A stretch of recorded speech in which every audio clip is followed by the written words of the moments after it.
2. 2 days of Witcher 3 Wild Hunt begins now! Yes, today is 1, but tomorrow will be 2. Ha ha ha ha ha! I'm super excited. Hello everybody, welcome back to Blind Wave Gaming. Welcome back to Witcher 3. Thank you for being with me. Awesome, good to see you all there. See you all on Twitch, see you all on YouTube, and I see you over there on TikTok. Alright everybody, let's continue. What do we want to do? I've been flirting around with the idea of upgrading my my Witcher gear. Could be a fun thing to do. But let's see, we just got back into the city after adventuring a little bit. And what were we doing at the end of last stream? Gwent! I think we were doing some Gwent stuff, right? Where to? This I did not know.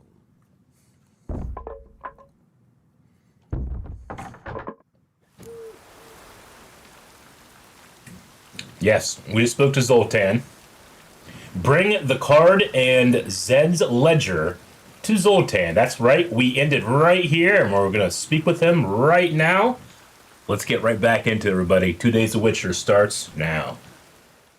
Zoltan? Get out.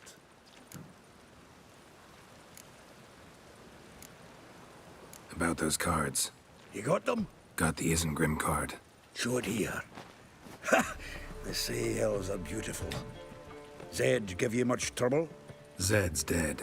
Zed. Ran into his murders. Don't cry over spilled Zed. What about the other cards? Zed's dead, baby. Zed's dead. Is that the second or third Tarantino reference that I've had in this game? I think it might be the third. I definitely remember the stuff at the bottom of the Baron's Manor. Third? Yeah. And then I think there was one during one of the other Velen quests. Zoltan, sure this business isn't getting a little too dangerous? I mean, men are dying over these cards. Just Zed. And believe you me, he wasn't an innocent bystander. Besides, I'm certain you snuffed his killers out on the spot, so why worry? Tell me about the other cards instead. I haven't found the others. Didn't find the other cards. Fuck. Bugger must have sold them. Listen, got Zed's ledger. Show me. Entries show him selling the cards to Caesar Bilson in Ravvy. Could have been worse. We need to pay him a visit. Okay. Bilzen Ravvy. Who is Caesar? Kaiser, as some might say. Who's Caesar Bilson? Cleaver's clerk. A decent fella once, but so high and mighty now you can't drink with him, let alone go fishing. Fishing? Okay. We met at the Anglers Club, the pride of the Pontard. But Caesar don't show around there no more. So caught up in his new role, he almost never leaves his house. Means we won't have to run around town looking for him. Okay. And then Ravi. Ravvy? Who's he? A common card sharp and a swindler. Boggles my mind where he got the coin for the Natalis card. Ever since I gave him a smacking, things between us have been frosty. So you'll have to see him alone. Alright, try to get you those cards. Zoltan, seems awful important to you. I'll try to get you those cards. Thanks, Geralt. We can see Caesar together. Meet me outside his townhouse. Gaudiest eyesore on Hierarch Square. He had the facade painted gold. Whoa. And if you want to see Ravvy first, I'd look for him at the Golden Sturgeon if I were you. All right. See you later. And no need to pussyfoot around with Ravvy. Beat him about the ears a bit. He'll cave. Okay. Well, good luck to you, Geralt. Okay. So we have a choice. Do you guys want to go towards the Golden Sturgeon or find a golden house?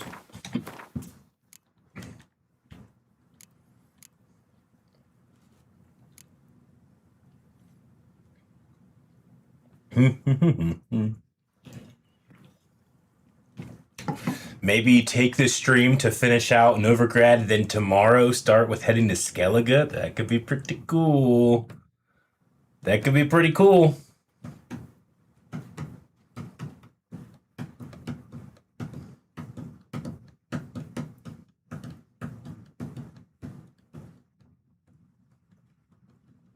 The islands call. Ravvy first, because of one for the house. We'll go with Ravvy first, so we'll do this one. Rain again. Damn mages.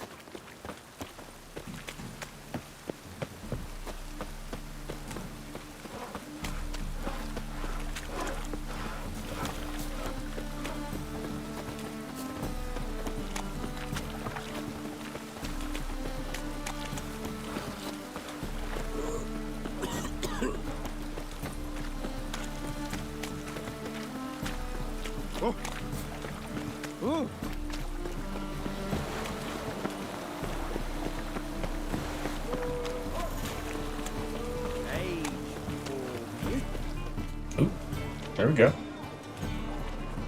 Help some fellas out, master. We're a bit of coin short another round. 'Cause we're comrades, see? Witcher, ain't you? We're butchers. You slaughter, we slaughter. Except witches earn more. Old villagers pitch in. Lords out with their purses. Ladies do like with their legs. Guess I've been to the wrong villages. Dealt with the wrong lords and ladies. Come on, don't make us beg. What's the witcher for, anyways? It's to help men in need. I think this is an appropriate use of our mind domination powers. You boys look tired. Probably ought to go home now. Well, how long we been drinking now? 2 days. Well said, master. A home we will go. A home you will go. And here we are at the Sturgeon.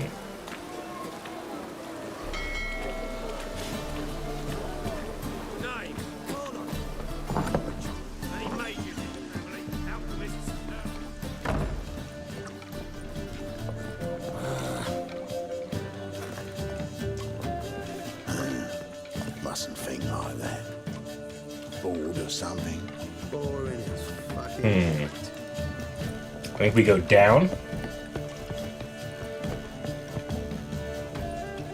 Looky, Mr. Fancy Pack. How about that? It's the flea-ridden mutant. Join us, please. Ravvy loves company. Look how happy he is to see us. Uh-oh.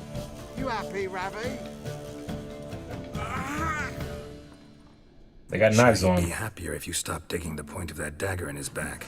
Oh, you're just saying that because you don't know the situation. Mm-hmm. Our mutual friend Ravvy here was just about to play for his life. Play for his life. Oh, you got the card. What else do you want? If you'd just given it up instead of trying to cheat us, we'd be out of your hair already. As it is, that's all your fingers broke. So, it seems the Witcher will have to pay for it. Oh my god, we gotta play for Ravvy's life. This is some high stakes, Gwent. See? Ravvy's on board. What do you say? We add some spice to the game. Raise the stakes. Ravvy's life and the Natali's card. This would be irresponsible. But let's play. Good luck, Ravvy. Agreed. Good luck, me. And here I thought you'd be no fun at all. Let's play, let's play! I like to think that Geralt's love for Gwent is just... it gets him in trouble sometimes, you know?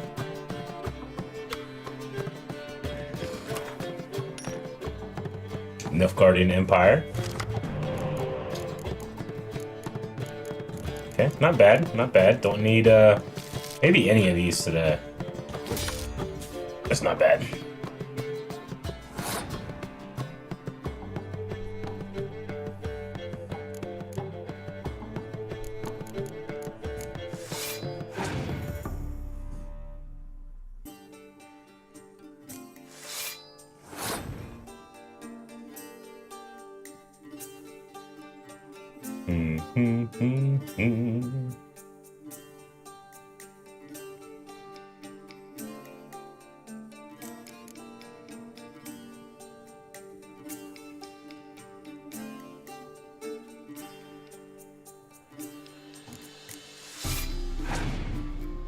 Oh yeah, I forgot. That's a different type of scorch.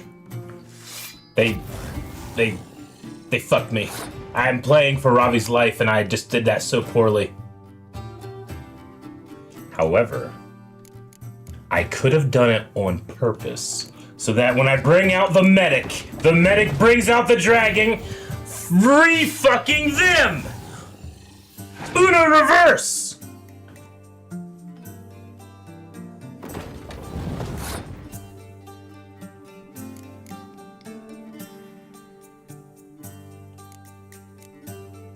And then we're also gonna get her back.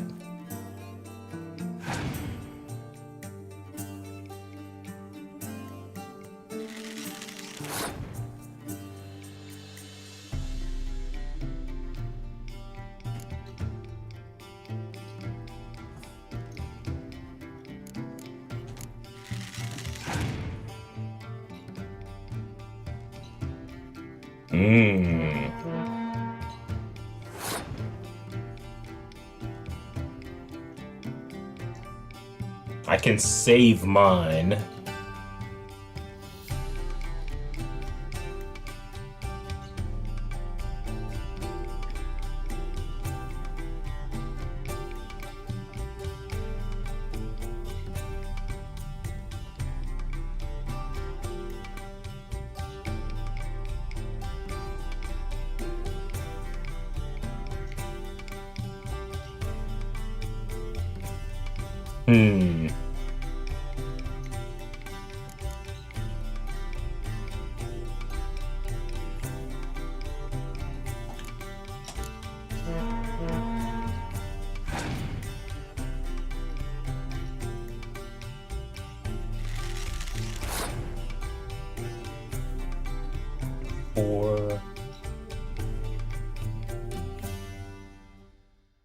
I'm also going to, I don't know if this is smart, but I'm going to burn my leader ability, maybe? No, I can't burn my leader ability because I don't have a weather condition, right? Yeah, I can't even select it. Okay, I'm going to pass.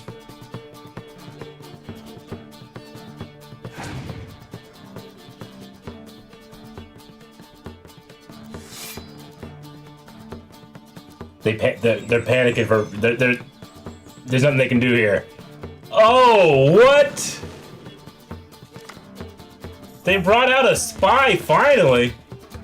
Okay, well, I mean, how about that? We still won the round, and they have one card left. We get another card, and we go first. Well, we're gonna throw you out. We got this. We saved his life, boys!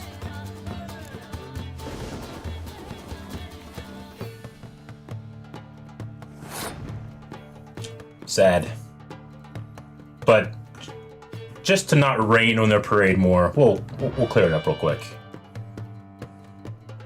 Because we want to celebrate Ravvy's life and the new card.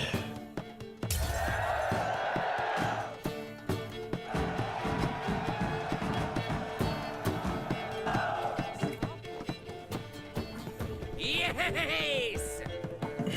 Curb your enthusiasm, mate, and sit still. Yay!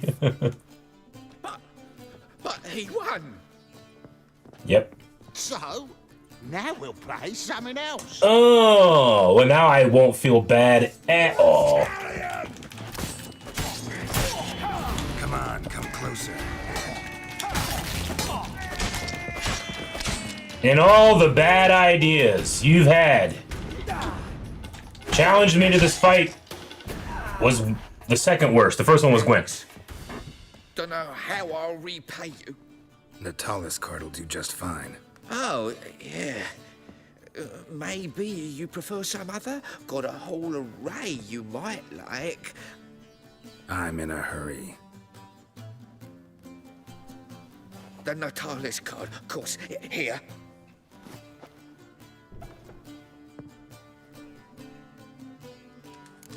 Yes. I quite love this quest. I love how seriously Gwent is taken. Why are you looking at me cross-eyed? It's life and death, you know?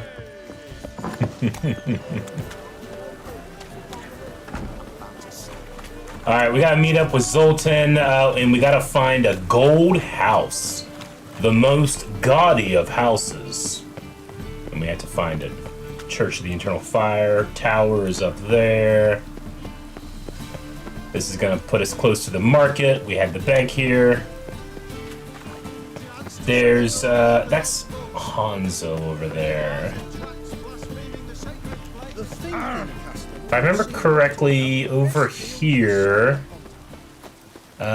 is armor. There's not a blacksmith over here, is there? This is the bookstore, or the library. I might want to stop here. Books and scrolls. Have I gone in here before? It can't be. White hair, yellow eyes, slashed face. Just like he said. Just like who said? Marcus T.K.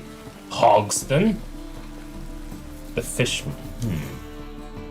Geralt of Rivia, known as the White Wolf, the Butcher of Blaviken. Geralt of Rivia's enough. What is it? A man came to me a few years past, paid me to keep a book for you, said you'd come for it one day. Oh, Who was he? a book. Lore. He didn't introduce himself, but the book has a red cover, that I remember. I'm sure I've not sold it. All right, see if I can find it. And perhaps glance at the others while you're at it. Yeah, I want to look at lore. Be glad to look over what you got. Okay, so things that are diluted out is I've already read, so I haven't read these ones. Okay. Oh, I want these. I want all these. I have 8,000, so I'm buying them all. Buy. Buy. Buy. Buy. Buy. Yes.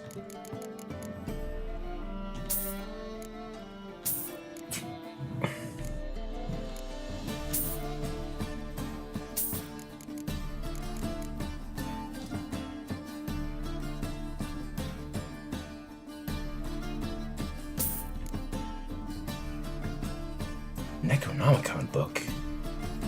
Oh my god. We have so much to read. Does that mean that we should probably sell, like, the books that we have gotten? That won't make them go away, right, in the, glossary that I have. So I could sell all of these, couldn't I, theoretically, and just get my money back? Is there any downside to selling these books, is what I'm asking. Or should I at least sell the extras, you know? Like, I can go like this. We can start there.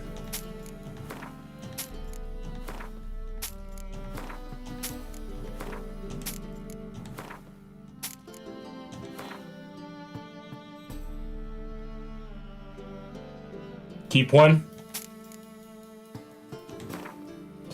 You can sell anything that is read. So what you're saying is I can always go in to, like, the glossary and read this information. Is that what we're saying?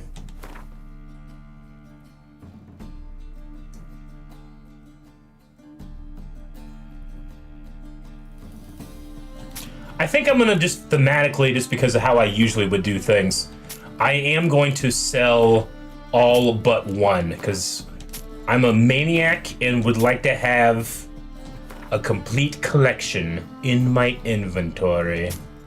For now. For now. Okay, there's still more we can do here. Wait, hold on a second. Message from Igor. Okay.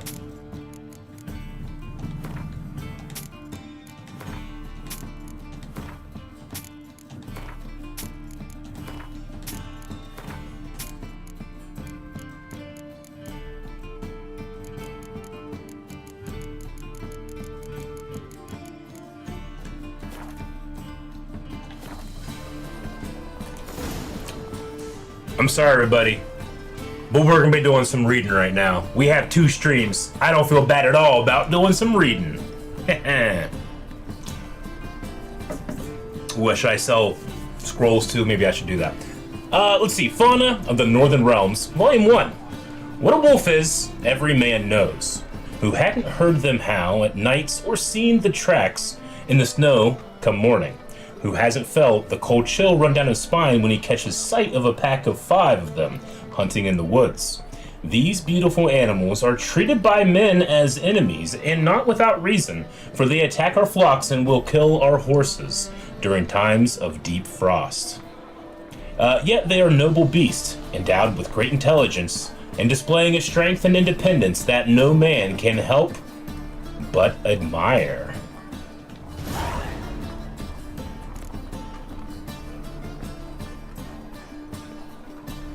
Okay, I was just looking to see if reading these got me anything. I'm gonna go ahead and head back into the inventory and read the rest of these.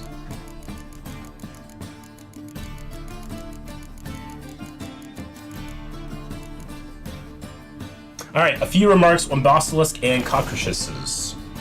Bestiary entry added, so I need to go and check out some bestiary entries after reading these. A few remarks on basilisk and cockroaches.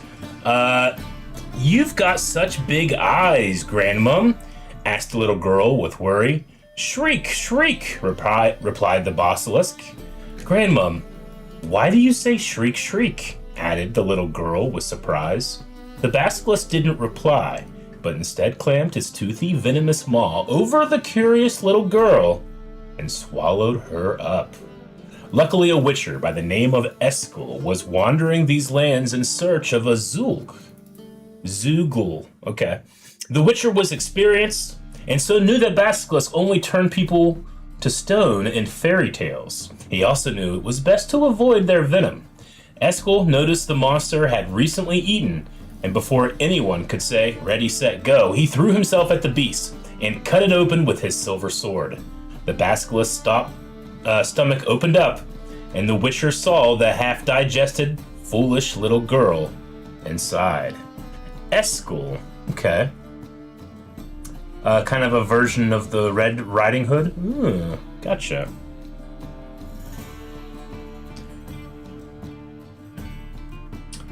Alright, we also have Narison, son of Gunstad. When he awoke, he saw before him an endless swath of blue. On the horizon, the sky merged with the glassy sea. The storm had passed, so had the longship and all its crew. He never learned how long he had lain unconscious in the lifeboat. The sun had scorched his skin a purplish red and turned his lips to brittle parchment. He was overcome by a great thirst, but there was nothing on the boat from which to quench it. Had he been spared from so much only to die now? No. Narison was the Naranson. Okay. I need a drink real quick.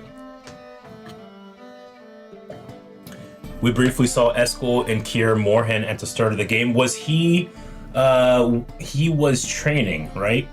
With our other Witcher friend, I think. That would have been Eskel. I think I remember him. It was whenever we were training against Vesemir, I believe. Is that right? With Lampert, yeah. No, Nanison was the son of the great Gunstad, and he would never give up. He had 20 springs under his belt when he embarked on this voyage. When was that? Long ago, very long ago, back when his friends still lived, when he still had his left hand, not this stiff stump, when his beard was still red and not streaked with silver. This is very much the Odyssey, it kind of feels like. The drive for glory, which had driven him from his family home, had demanded a high price. Naranson had never given that a second thought, but now, alone in a lifeboat in the middle of the English Ocean, he felt tired. He wanted to once again set his eyes on the farm on which he had been raised, to see the eyes of his mother, who would lull him to sleep, in the tales of deeds of legendary heroes. Now he had become one of them. Now mothers would tell their sons about him. His greatest dream had become reality. He should have been happy, but he wasn't. Perhaps if he had known then what travails and hardships awaited him. Yet no man can know his future. One thing is sure, however. Even if Narsen had known that had known what horrors this life had in store for him, he never would have chosen another. He was the son of the great Grunstad, and he had walked the path of glory, from which one can never stray, no matter the cost.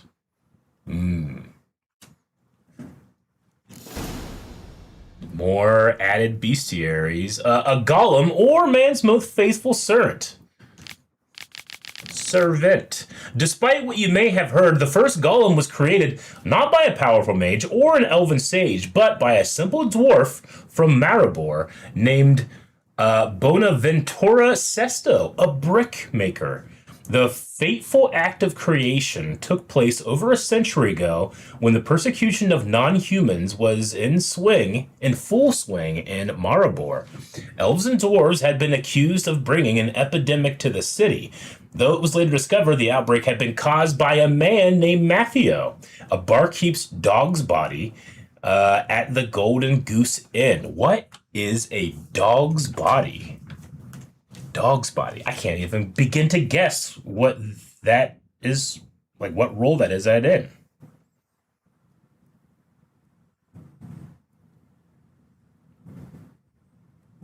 An informal British term for a janitor or low-ranking person in an organization who is assigned all the menial, boring, and unpleasant tasks that nobody else wants to do. Okay, so like a farmhand, in a way. Or the third child born on a farm.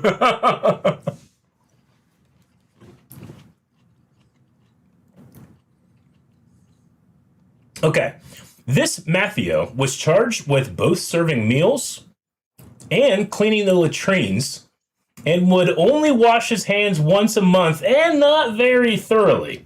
The rest, as they say, is history. The persecution of non-humans was limited at first to robbing their shops, arson, and the occasional beating. But the violence soon escalated into a bloody pogrom. As the city guard looked on without lifting a finger, humans murdered elves and dwarves during 3 days and 3 nights of slaughter, killing over 300 individuals, including the aforementioned Bonaventura Sesto's entire family. Driven mad with grief and thirsting for vengeance, Bonaventura molded a 10-foot tall humanoid out of clay, and then carved the names of the slain non-humans onto it, along with a smattering of dwarven curses. Once finished, Jesus, he slit his own throat, and when his blood splattered his gigantic statue, it came alive and started walking towards the city. Bonaventura had his sweet revenge on his persecutors. His creation killed almost 500 humans, including the mayor and the entire city council, before the soldiers of the city garrison could take it out using their ballista. The Conclave's later investigation found that Bonaventura had possessed hidden magic talent, though he had never had any training.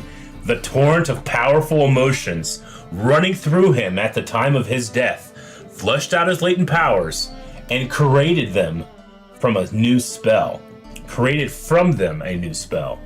After numerous altercations and improvements, one can now cast the spell without sacrificing one's life. And Gollum guards laboratories, libraries, and palaces across the continent. Holy shit. How to unleash sorcerer. Yeah, that's a true sorcerer. Woo, baby! I love books! Oh. Ways and manners of Skellige folk. Hey, we might need this. Okay. Skellige folk. What are their ways and manners? One's attention immediately is drawn to the fact that their seemingly impoverished huts shine with cleanliness, The walls of their homes are usually made from pine and covered with a substance derived from sap, which keeps out all manner of vermin. I believe it scares off insects as well, for I do not see a single one indoors during my entire stay in Skellige. They probably have a lot of cats then too, because if you're storing stuff inside, that's how you get pests and that's how you get cats. The interior of their huts are quite spacious and usually divided into rooms.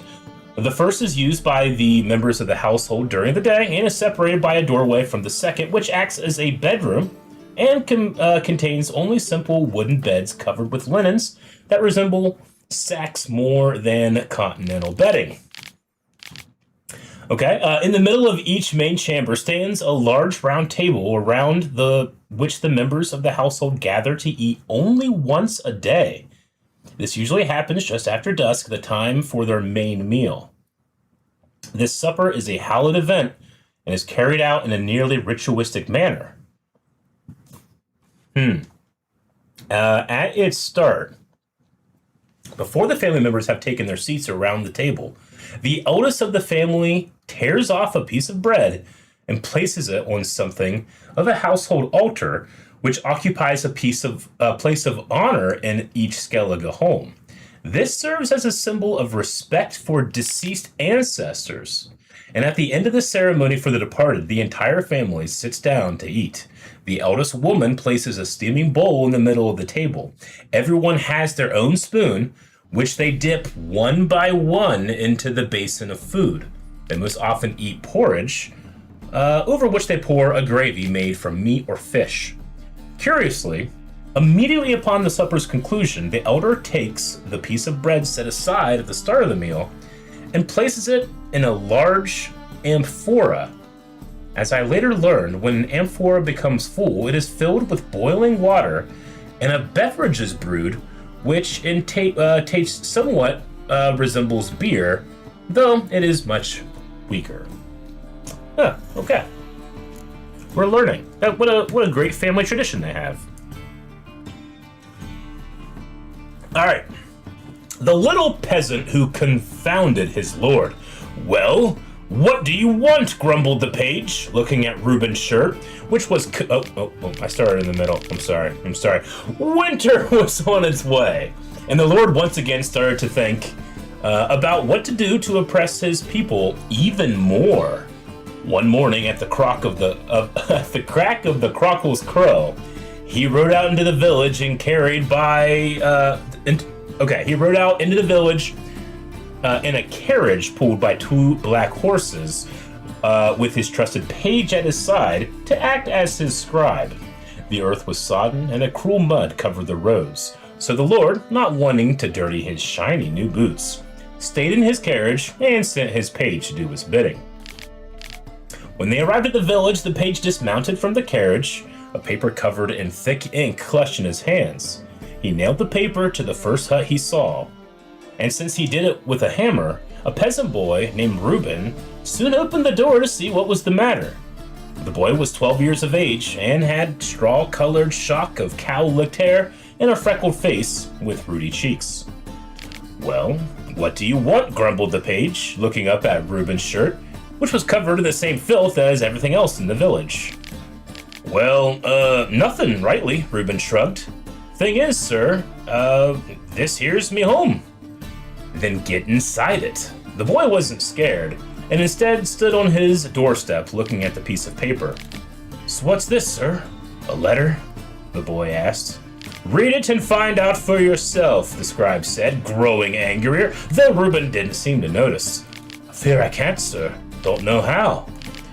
What's the devil what the devil's taking you, scribe? The lord hollered. He was still sitting in his carriage and hadn't heard the conversation. Clearly, he was growing bored. The whelp says he doesn't know how to read. Aye, 'cause he don't, Reuben confirmed, and took 2 steps toward the carriage, his bare feet sinking into the muddy gray muck. And the ones inside, do they? Questioned the lord. Where do you reckon they learn a thing like that, my lord? The peasant asked, perplexed, for he had always thought great lords must surely know everything. So who in your village does know how to read? Asked the Lord, growing ever more irritated. Not no one, my lord. Scribe, the Lord said, leaning far out while leaning on his carriage door. Could you explain to me how I am to enforce my declaration on people who do not know how to read and write? I don't know, my... Oh, I fucked up. Where'd I go? I was so into the story.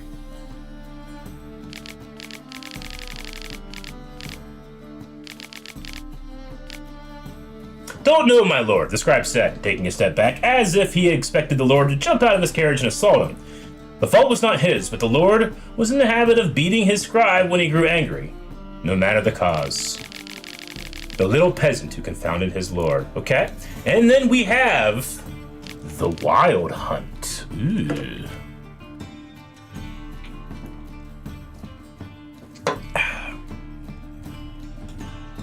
A frail ribbon flickers across the sky, the rider's spectral silhouettes barely discernible within it.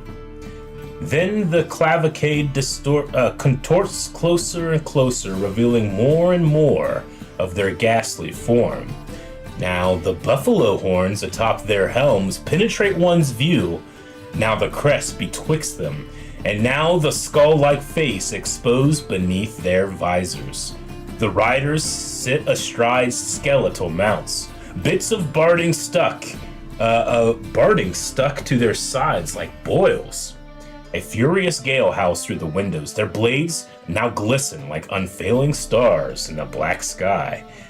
The wind howls louder and louder. No, that is no wind. That is ghoul song. Suddenly, the nightmarish cavalcade twists once more, the hooves of the ghostly mounts churning the light of will-o-wisp hanging above the bog. At the head of the clavicle rides the king of the hunt. Rust-eaten Barrised waves above the skull-like mask. Gaping eye sockets burn with a pale blue fire. Around him swirls a tattered cloak. A necklace rattles atop his rust-covered breastplate. Holes empty as the abyss stare out from it. Once they were filled with precious stones, but these fell out during his race across the skies and became stars. The king of the hunt laughs, his teeth rotten as the grave, snapping above the rusted collar of his breastplate. The blue flames in his eye sockets of his skeletal mask roar. A wondrous world of insectoids. I hope you don't mind me just reading forever, because I will. I'll read it again if I want to. One is hard-pressed to think of a creature more hardworking and better organized than the Endrega. Ants, bees, and termites are no match for them in this regard. Endrega's best even humans when it comes to foresightedness and industry. In fact, the human race could benefit a great deal from following their example, resigning from the primitive and obsolete social structures of feudalism and adopting instead a form of arachno-communism. In arachno-communism, okay, hold on. Every individual has a specific place and performs a specific labor for the common good. The roles are as follows: worker, soldier, and queen. Each comrade contributes to the necessary daily toil according to his special abilities and takes from the common fund of wealth according to his special needs. Interesting. I'm gonna have a great booklet.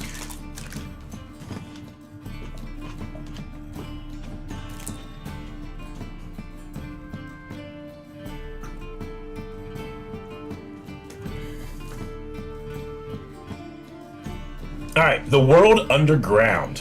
We hunkered down for the night in a cave so enormous the light from our torches faded into the murky black without revealing any upward bound to it. For most of the night, all we could hear was the rushing of water somewhere behind the cave, the wall of the cave. Yet, after some time, it is hard to say how much, for we had lost all sense of where the day had ended and night began. We heard a sort of scraping noise and then the sound of boulders shifting. The scraping turned to a roar, but by the time we were already on our feet and running towards the tunnel through which we had entered the cave. We did so none too soon, for the shifting had opened up a passage in the cavern, which began to spew out hordes of small, misshapen humanoids. Without breaking stride, I looked over my soldier, and in the midst of the mass of midgets, I spied the outline of a large black troll. Thus began our run of our lives. Okay? The beast of Two-Cage Foothills. The beast of Two-Cage Foothills. Okay. The peasants of the Two-Cage Foothills say fiends are born of magic, for at times witches cast spells on bears, causing them to mount boars, and the resultant offspring is neither boar nor bear, but has the makings of a fiend. Ooh, okay. Huh. Usually such boar piglets die of hunger, but they are at times found and taken in by witches. Raised on enchanted milk, they grow in strength, and soon enough the milk is no longer enough for them. Now fiends, they start hunting and kill their victims with the ferocity of a boar and the strength of a bear.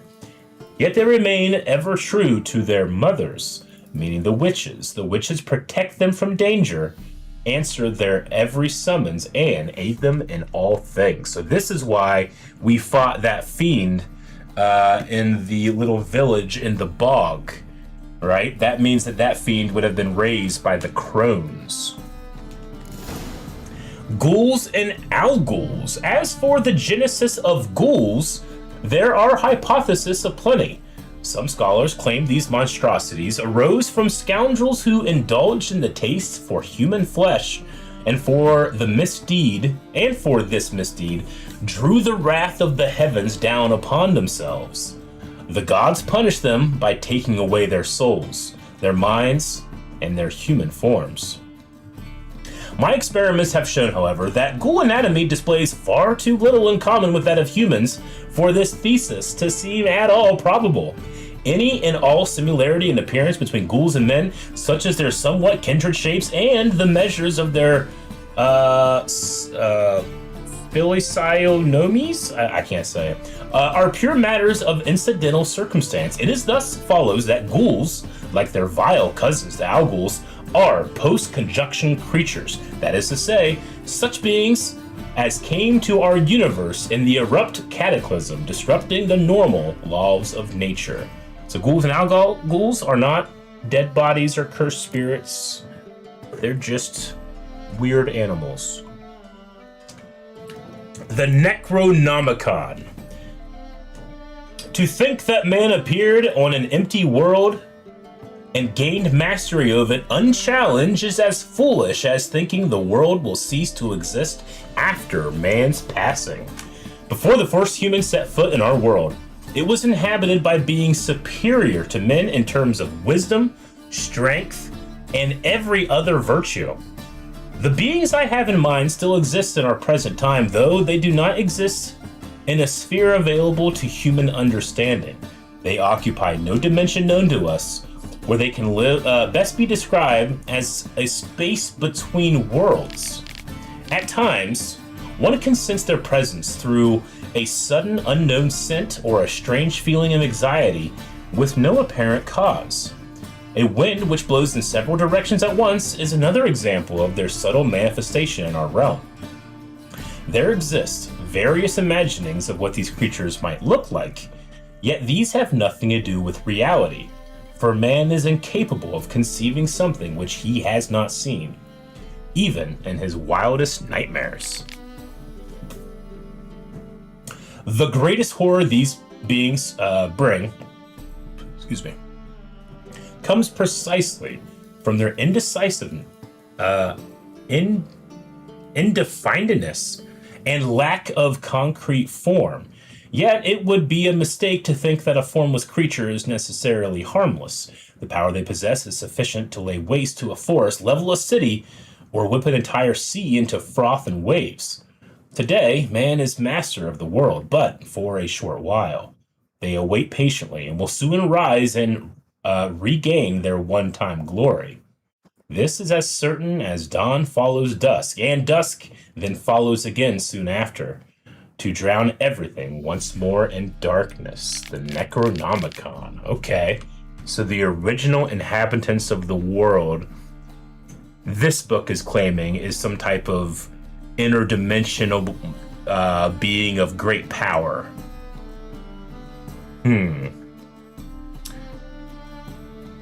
So it seems like they have these crazy phenomenon and they ascribe it to them, but it also might just be more of a belief than it is like actual things that are happening. I don't know, but that's really interesting. Lovecraftian? Sure, gotcha. I think sometimes my favorite things about stories is whenever we come up with things that we demand like agency. We want to find agency in why things happen. Sometimes things happen for no reason at all, and that's very unsatisfying. So in the stories of trying to give agency for that and give a reason for a thing that happened, I love exploring it and riding that, surfing that wave, if you will, of complete hypothesis. Okay, we caught up. Alright, well, let's get back to the game, I suppose. That was cool, though. So we got some alchemy form stuff here. We have some bestiary entries that we can check out. There's also, it looks like, this red book. The treatment of Frunkles through Carterization, a study. Is this the book they were wanting us to get? The treatment of furuncles through cauterization, a study. Oh, I wanted him to read the entire thing. Everyone's seen a boil, usually more than they care to. These deformities don't just mar your beauty, they can be signs of disease, or even the disease's cause and epicenter.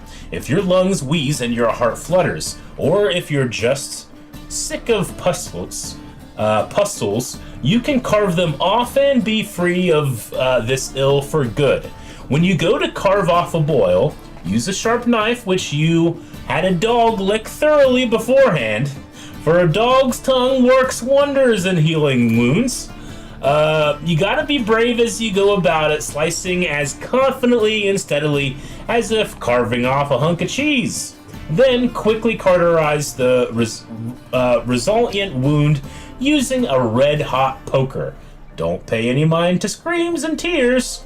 Pus, bile, and any other humors need to be gathered in a basin, then dumped in a pit, and in the pit covered, else the illness might return. Okay. Cool. We got that one. What's this one? I love reading books. My Manifesto. The Life of Jacques de Aldersberg. My manifesto. Must be it. There's a letter inside. Oh, there's a letter inside. Well, let's read this. The reasons for choosing Jacques de Aldersberg as Grand Master remain a mystery. The Order of the White Rose had gone through a crisis in those times and was on the verge of collapse. So one might guess that the Brethren wished to have someone decisive as their leaders, someone with a clear vision. De Aldersberg was precisely such a man. One of his first decisions was to change the Brotherhood's name to the Order of the Flaming Rose. The most puzzling aspect, however, is that the Order and the King himself decided to trust a man who, for all intents and purposes, had appeared out of nowhere. They say he was a wanderer, an itinerant priest who moved crowds in his speeches declaiming non-humans. They say he worked miracles and showed his flock visions of a world destroyed by the White Frost. He was undoubtedly a man of great charisma, one instilled with unshakable principles which he had in turn tried to instill in others. Was he truly a source? Was he indeed gifted with raw magic talent? That we will never know for certain. And then a letter from A. Ooh, okay.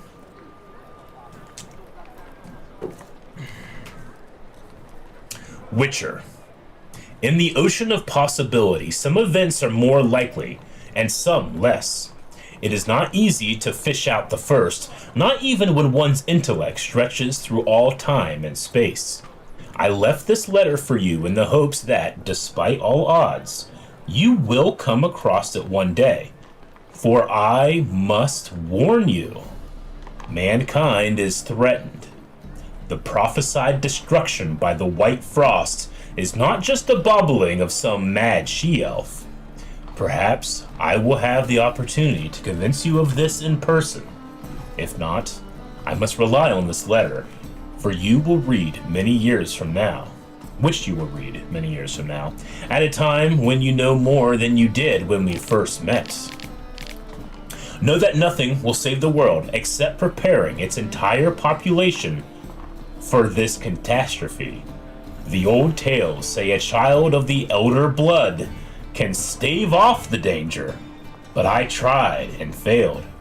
Ever since, I have been haunted by a hideous vision, a crowned wraith, the specter of my failure. I was the chosen one, and the chosen one failed. You and your brotherhood are our only hope.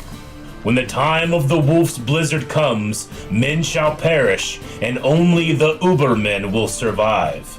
Your duty is to give the world Ubermen. Whatever you think of me, do not fail as I have failed.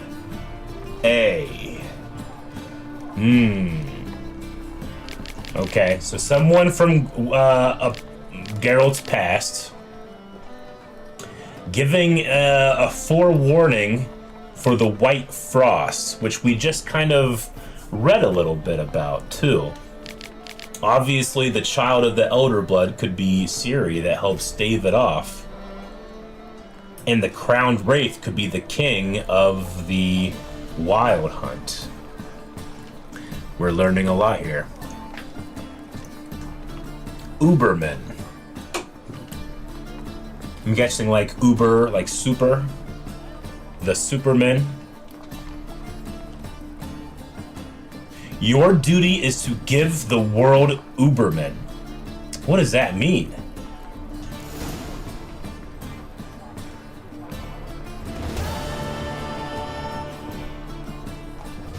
Is there a land where I might find more of your kind? Kier Morhen. Don't challenge me with trivia, library man. Moribundia, the vampire's last likeness. Moribundia. Alright, Thereupon, Isabella took Edward's glistening visage in her hand and embraced his icy lips, which were twisted into a cynical grin. Forgive me, my love, she whispered, stifling the sobs heaving her bosom. But my heart doth long with fiercer passion for yon werewolf, whom thou hasteth with all thy vampiric thou-ness. 'Tis for the best, spoke Edward, shifting his pale face towards the equally pale moon. With me thy life was ever endangered. With yon werewolf thou shalt know peace and happiness. Edward turned around and took a step towards the exit, but Isabella grabbed his wrist and bade he stop. The touch of her hand was so tender, his heart knew he began to beat anew after centuries of deathly stillness. There is more, she spoke, averting his penetrating gaze. I am with child. I have never watched or read Twilight, but even I cannot miss the Twilight reference.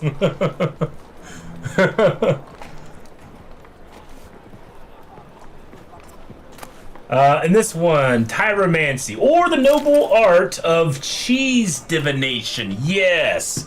What can the cheese teach us? What splendid diversity reigns in the kingdom of cheese? The ripened curd can be white or blue, hard or soft, fresh or aged, from the milk of cows, sheep, or goats, brined, pickled, or untouched. This list could go on till the end of time, and each of them, every last slice, every morsel and crumb, not only brings with it an unmatched rush of sensory experience, but in the right hands it can be made to reveal the universe's most closely guarded secrets. For cheese, like the innards of sacrificed animals, the flight of a swallow or vivid dreams can be used for divination. The depth and size of a cheese's holes reveal when rains will fall in the coming year, while the color of mold veins tells who shall love whom, and the scent of a hard Granda Padano predicts which army will vanquish its foes and which shall perish. The best divination, however, is done using the ancient method of fondue. One must simply melt 2 different kinds of cheese, preferably Emmental and Gruyere, in white wine, or, in a pinch, a dry apple cider.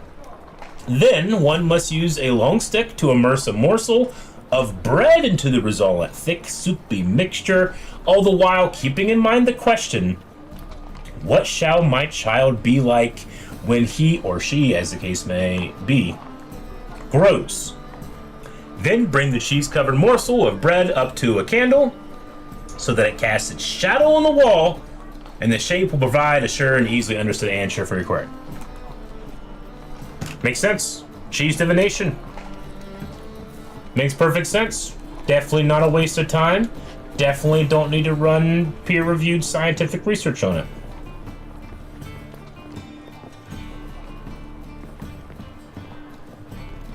Alright, we finished this quest, and we got our warning from the past.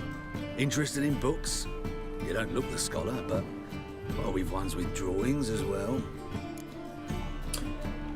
Oh, I knew it. I knew I had to check. I knew it! Up for a few rounds of Gwent? Is there one more book? I'll get it. But not yet. Not yet. Ooh, okay, I don't get that a lot. Let's go with Guitar. We got them, we got you. Okay. Alright. Yeah, that's good. I like this. Okay, they go first. Good. Dandelion. I want one. Alright, let's go ahead and throw out our spy. Gets us 2 new cards. Ooh, okay, 12. Ooh. Okay.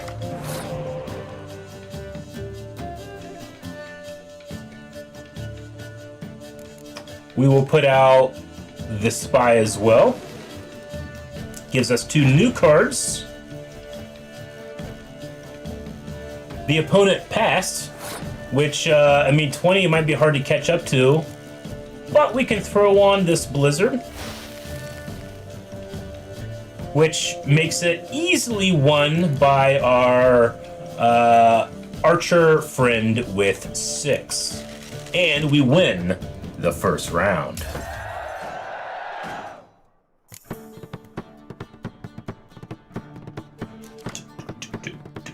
Yes. Okay, we're doing great. Literally fantastico. Alright, first things first, we're putting these guys out.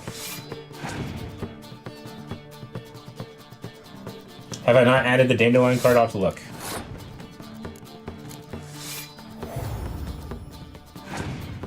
Okay, those are at 8.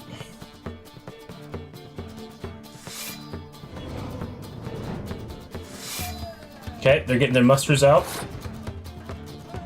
Maybe I should have used Scorch before I upgraded those guys. That's fine.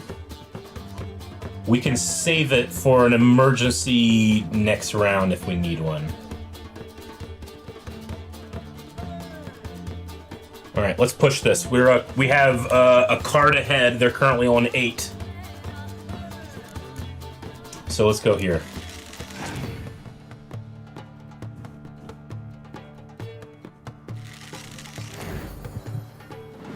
Ooh, Okay, they're putting out spies. Interesting. I have an idea.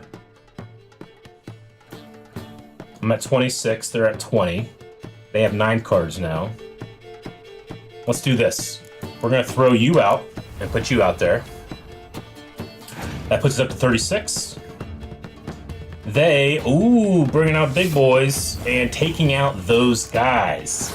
That sucks. Unfortunately for you, I can now freely use my Scorch and take out your dragon. Which we're gonna do right now.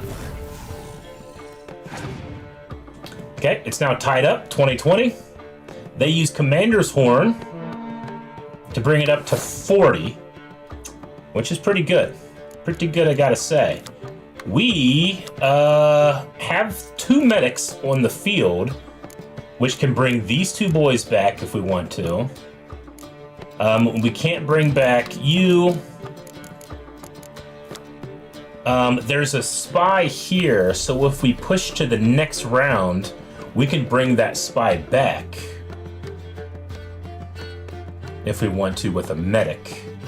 So why don't I maybe let this push 1 more? They're at 40, I'm at 20. I'm skipping.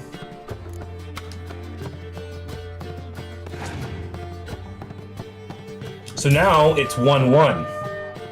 We go into the final round.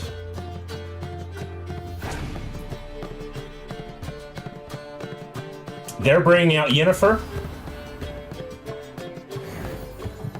with a spy, which means I bring out Yennefer with a spy.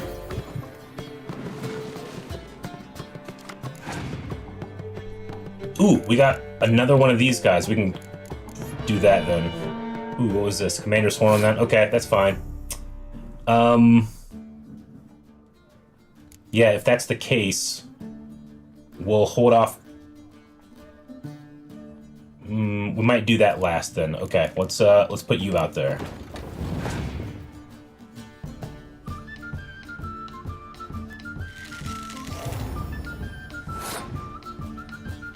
$20! Oh no! That's crazy. Okay. I don't think they'll have a Scorch card. They have 7 cards left. They could have a Scorch card, but if they do, that 20 protects me, I think. So I can go ahead, place you. They go. Okay. That's smart. Real smart. With you, I pick up this medic and then bring out this guy. They work together to get up to 44. I have a card disadvantage here, though. Okay, 0. But also a medic. They have a lot of medics. Oh! Okay. I don't have enough close combat for that Scorch to work. Okay. That's okay. That would have been crazy. Let's keep going. We're just gonna put all our cards down on the table and see if we can get this to go.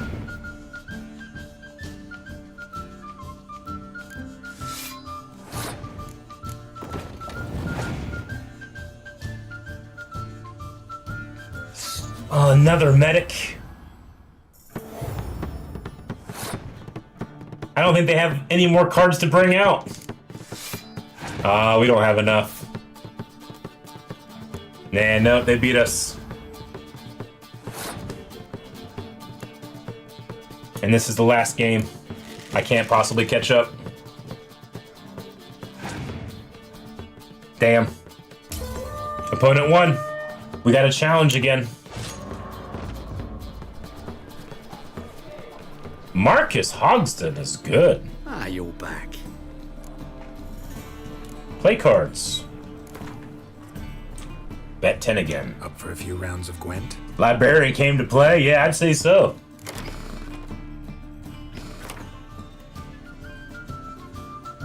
Faction perk to go first. Okay, we go with a Commander's Horn, 1 decoy, both of these guys, 1 spy, both of these guys, 1 medic in this. Okay. I like this. This is cool. Let's replace you for another.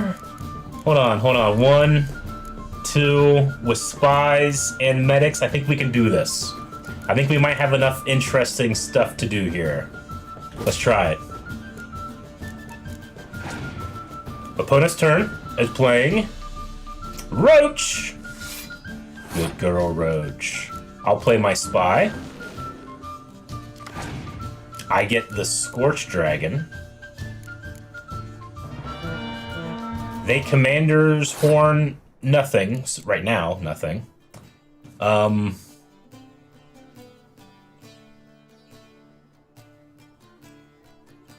We could save that.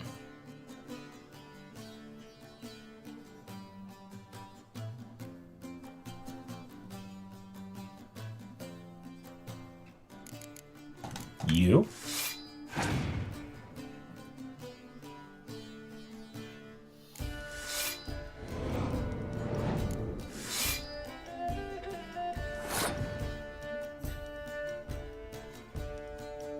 I think now is the time for our dragon, and we can take care of all of those.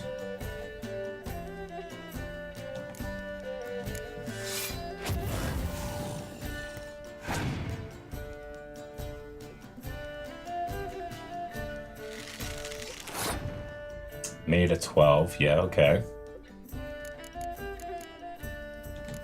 Put you out. They double up. We're at 23 now to 15. They put out Yennefer. They have so many medics. And they bring out a spy to get more cards, so that's why we have these decoys, because we're gonna do the same thing and get that spy back.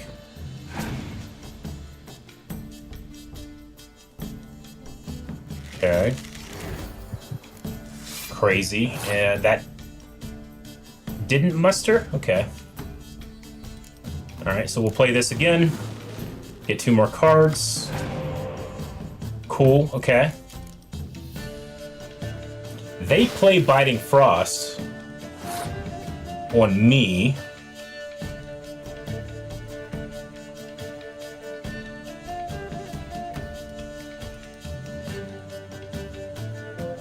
I think my plan would be to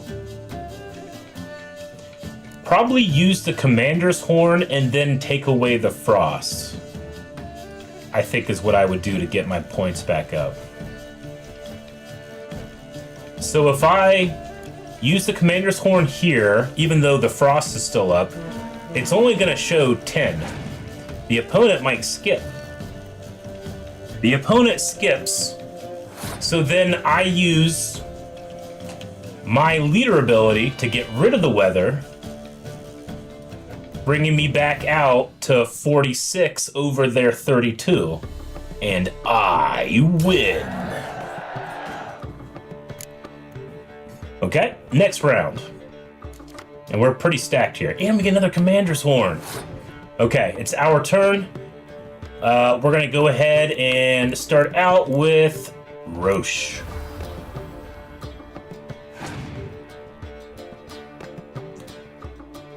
Okay, ooh, they bring out Siri that has muster, and does it muster anything? It doesn't. Okay. 10, 15. I don't think they've used any type of Scorch card other than their dragon. They might have their dragon, and if they do, then that would work.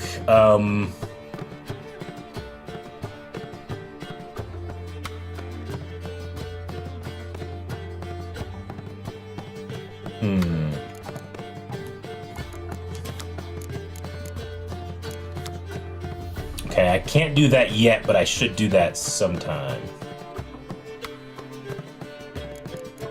5. Their medic. Their medic brings out their spy.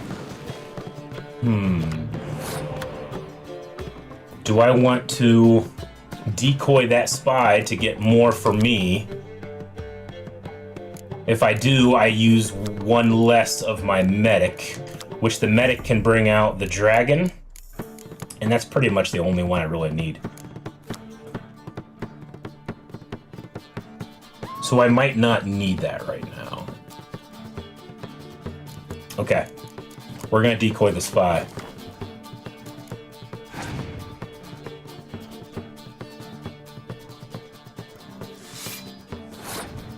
Alright, so you bring out 6. I'm going to play the spy to get 2 more cards. Which is Yennefer, another medic, okay. They decoy my spy. Gotcha. Curious what they're gonna bring out next then. We're gonna end up with a commander's horn on 1, 2, this one. So let's go ahead and throw that out here. Try to draw out what they're gonna do with their last 5 cards. They bring out the spy, of course, we know that, which gives them more cards. I can no longer do anything, so the spy work is done.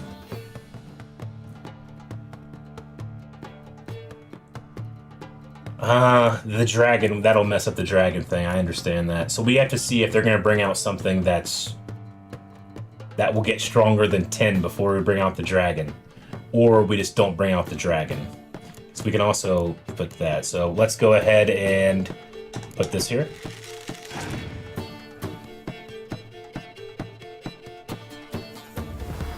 That's a 10, but it's a hero card. They're at 31. I think this is my plan. I've already won one, so let's draw out more cards. They're not going to get any more spies. Put that 10 down, that's fine with me.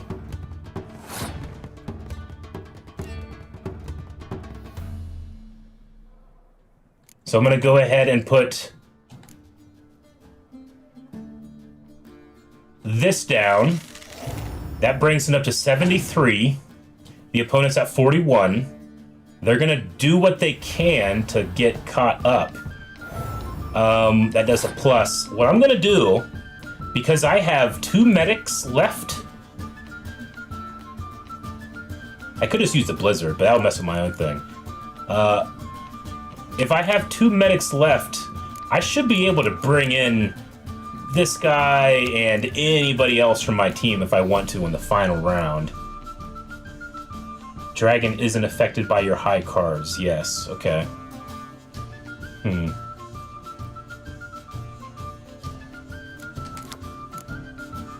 Destroy your enemy's strongest close combat units if the combined strength of all of his or her close units is 10 or more. Okay, we're gonna do this. I'm passing. They have 3 cards left. I have 4 cards left. They're gonna play that, which is still not good enough. That brings out, they bring out a commander's horn, leaving them with 1, and they have 1. So we are now 1-1. Me with 4 cards, them with 1 card. I'm gonna bring out, they go first. That's their 1 card for 6. And they pass. I bring out Yennefer. Yennefer wins. Even though I can just do this and head out and do whatever I want and I win. So we just kind of guarantee the win there by pushing to the 3rd round. Sweet!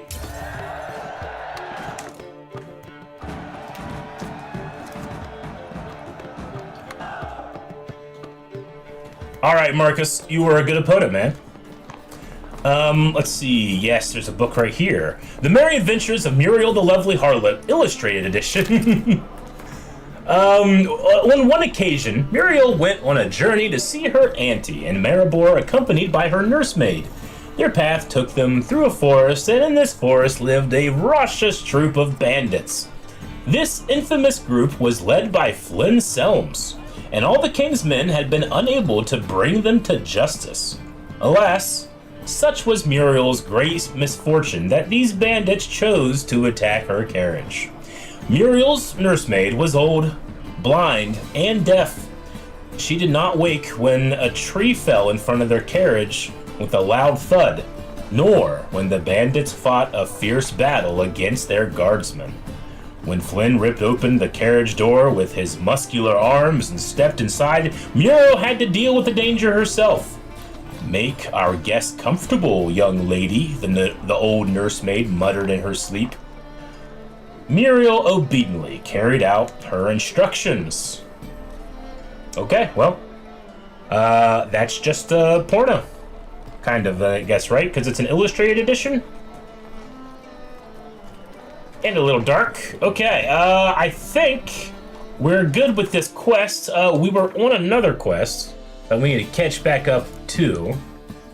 Let's see here. What one was it? It was the card game one.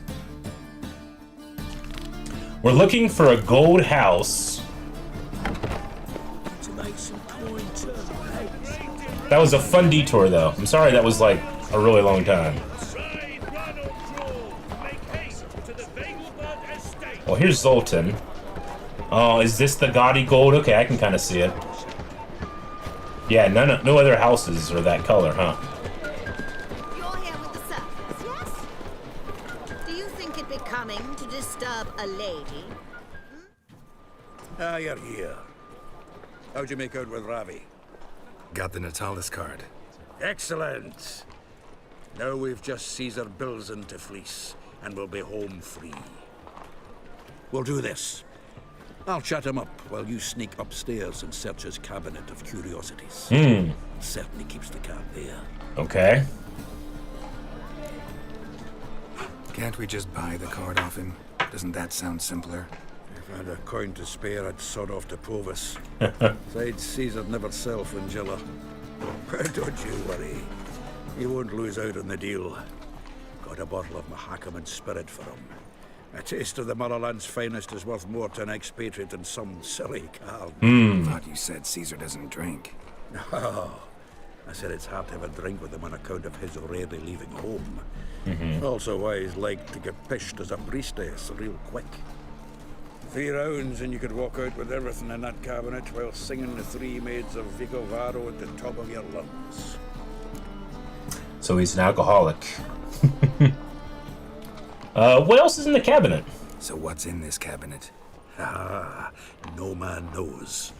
You'll be the first to see it. I suspect it's either to do with buggery or metallurgy. But you can tell me once we're done. Let's go. Alright, let's go. Let's go rob this guy.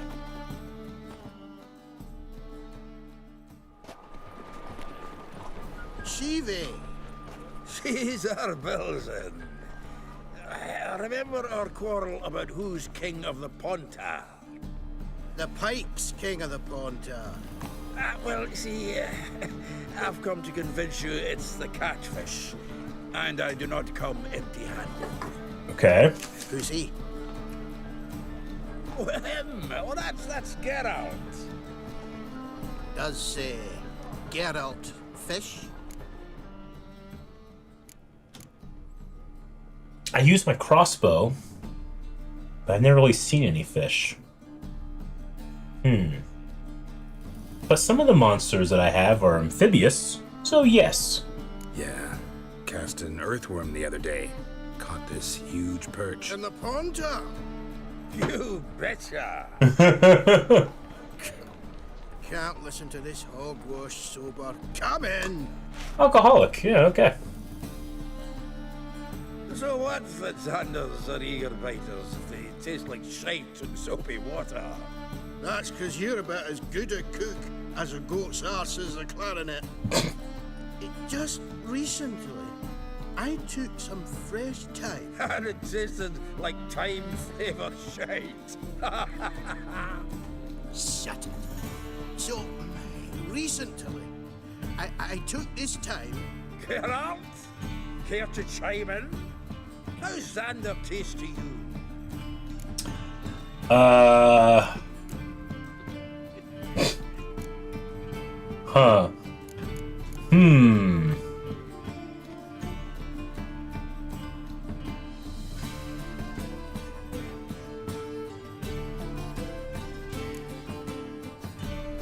Yeah, we'll do this. Happen to like Xander.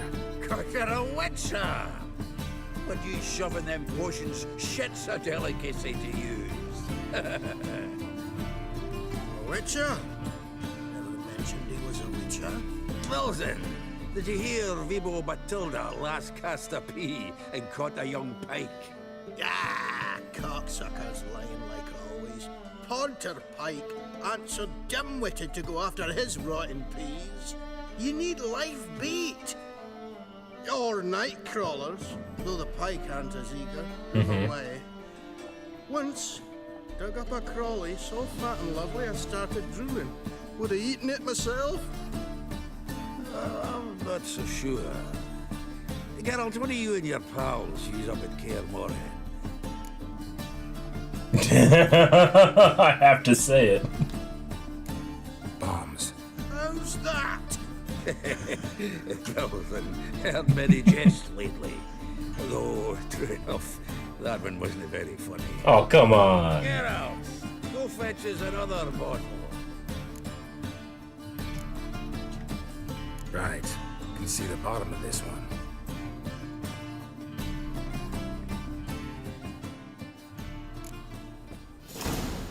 So, when are we gonna go noodling for catfish? I'm done fishing with you. You forget what happened last time. What about last time? Shouldn't have yanked so hard, you wouldn't have fallen May your in. beard grow robust and free. Seems to me I've heard of you before, Whitehair. Do it yourself. How many times have you cursed a tailor for sewing a shirt more crooked than that infamous home in Novigrad? How many times have you argued with a smith who proved unable to forge a simple horseshoe in a month? How many times will you steal food from your children's mouth because some armorer's demands of Corvin fortune for a ho-hummer helmet? Enough. Basta, I say. And so should you. Empowered by the tomb in your hand in your hands and a few simple tools, you shall be able to perform basic repairs all by yourself, and perhaps even create something from scratch. So show those extortioners from the crafting guilds who shall make the fool of whom. Roll up your sleeves and get to work.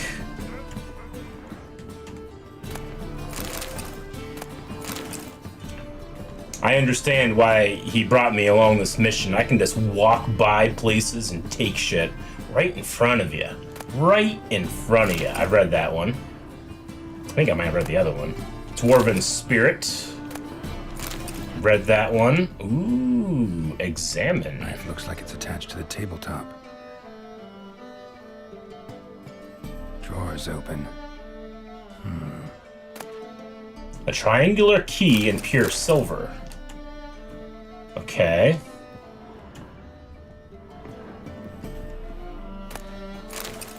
A mug. Some candles. Okay. This looks like a door. And this must be the keyhole. Triangular hole in the wall. Interesting. Fits perfectly. Secret door behind a bookcase. Classic.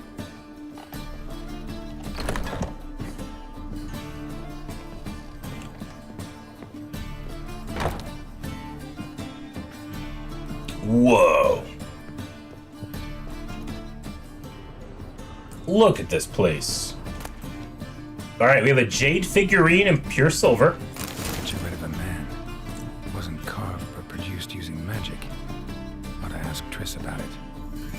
Statuette of a man. Dried fruit, honeycomb.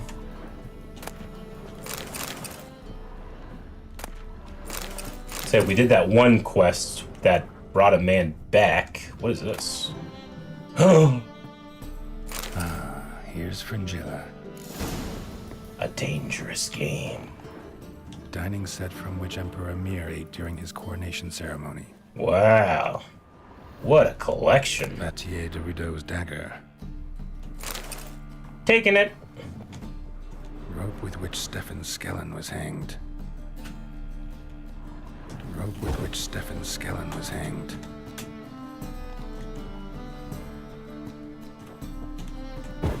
Didn't mean to turn that off.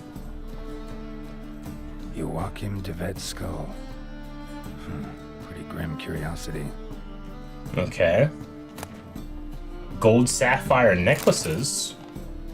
I don't know if this is the, what was intended from us, but we're doing it. Ooh, look at this Nilfgaardian armor. Full armor of the 7th Dareland Brigade. Excellent condition.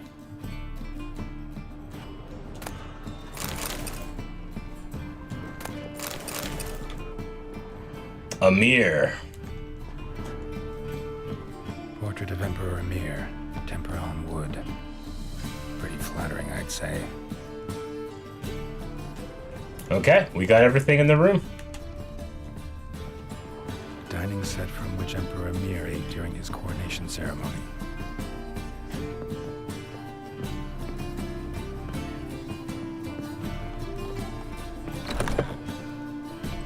And we'll just leave the bookshelf open. They'll have no idea. Ho, ho, ho. Before, white hair. Zoltan, time we were on our way.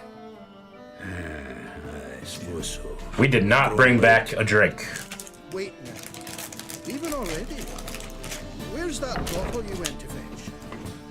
Greetings, Belzen. With a message for you from the boss. Message? What kind of message? Mr. Cleaver's very... Oh no! Now, just a minute. If any discrepancies have cropped up in the books, I can explain everything. Too late. Grab him. And you two, get lost.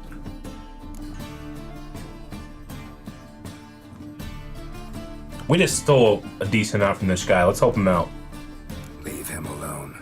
Cleaver, the extra for killing the butcher. Well, up to it, lads. Haven't they got all day? Look at we.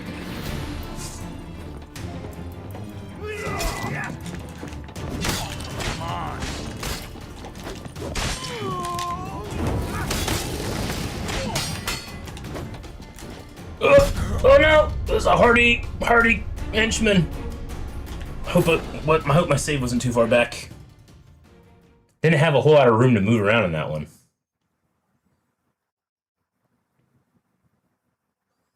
Be right at that fight, right at that fight, right at that fight, right at that fight, right at that fight.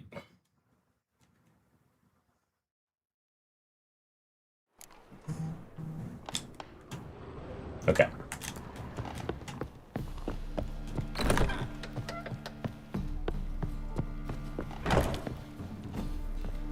And if I hired a witcher as my deputy? Zoltan, Wait now.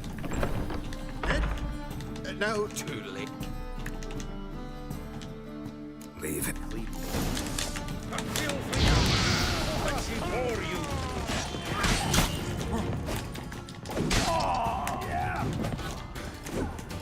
Oh, seems to T-pose that motherfucker. Did you see that? Okay. How will I ever explain this to Cleaver? Room was too small for the game, too. Right. Got a pack.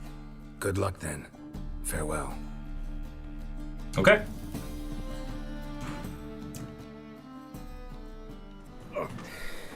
You've a soft heart after all, Geralt. Oh, by the by, splendid job with that last one. Blood splatter nearly hit the ceiling. Looked through Caesar's cabinet upstairs. And? No wonder he wasn't eager to show it off. Nilfgaardian armor, a portrait of Emir, Joachim de Vet's skull. It's like people that are like into World War II memorabilia. Oh, shite. Disgusting fellow. I think I shook hands with him. But did you happen to take the rope? I know a few would pay a tidy sum for it. Some go in for that sort of thing.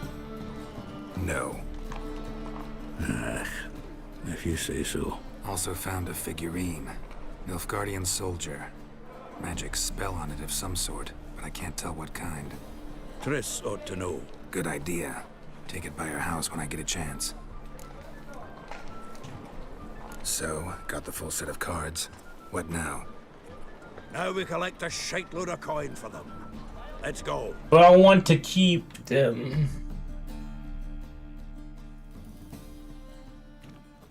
The exchange. We should do it right quick. Afraid your client might change his mind? Oh, I'm more likely to. Had so many buyers for these cards, I felt like the belle of the ball.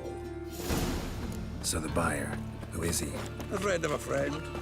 Don't know much about him, but he's of Duke's ilk, no doubt about that. You know me, Geralt. I'm not prejudiced against anyone. Honest to me.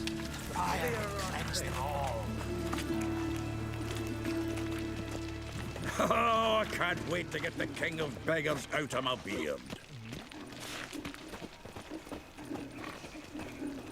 Long as the black ones are chasing gorillas round the Kedweni woods, Novigrad's safe. Oh, God. Ah, at last. I fear the body's gone cold. What is this? Your would-be buyer handed us his coin and departed. More or less in that order. Damn. Now, the cards, please. I trust obtaining them wasn't too troublesome. Try it and find out. You wish me to try? I'm not as foolish as Earl. You ought to know that by now. Get to work, boys. The dwarf I wish to have alive. I must have a chat with him. Doing it. Geralt, bastards getting away with my coin. Damn it, with our coin. Chase the horse in. I'll tend to the others. What? Are you sure? Okay. I trust you, friend. You can do it. He went in here, right? Where'd he go? Am I not supposed to? Okay, I can go up like this. Motherfucker going up ladders. Geralt, now not the time, man, to blow out candles. What? Can't understand a word. He went up? He said he knocked his tooth out.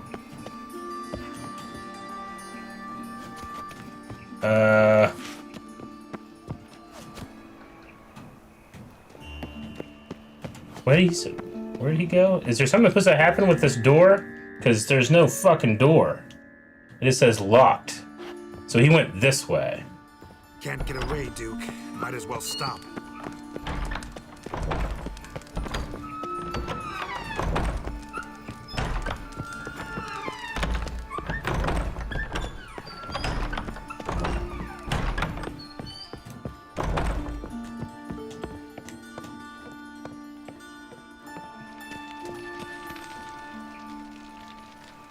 Did he go through that door? He must have went through the door. I thought he turned right. No, it's locked. He's definitely up here then. Unless he went... Is there a down? No. Am I crazy? He's not up here. Did he jump somewhere?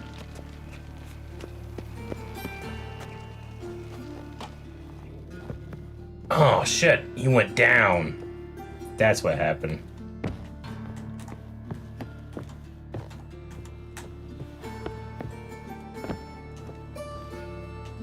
I think, I don't know. I hope he kept going down, because I'm going down. I went down like a... Oh, there he is. Yeah! Gotcha, bitch. Now what? I feel like there's been some bugs.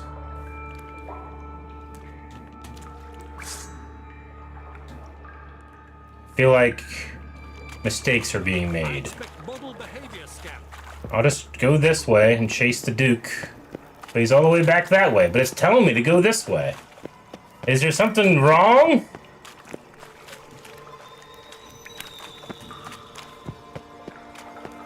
Something's wrong. Let's,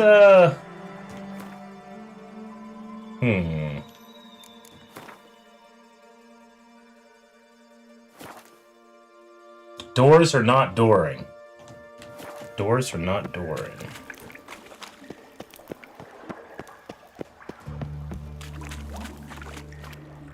How is business? Business is okay, buddy. So I just went through this. But are you saying, yeah, this is locked, so I shouldn't have gone through here? Something's wrong with the doors. I don't know what's going on with that.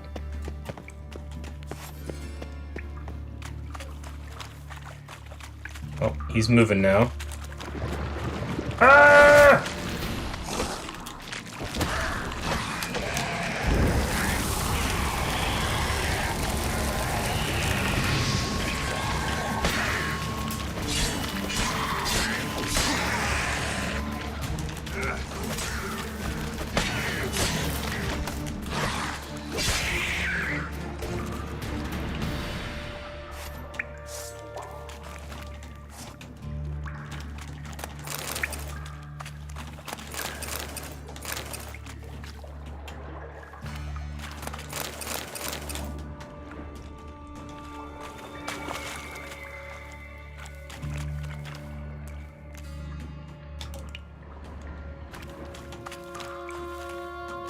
Nope,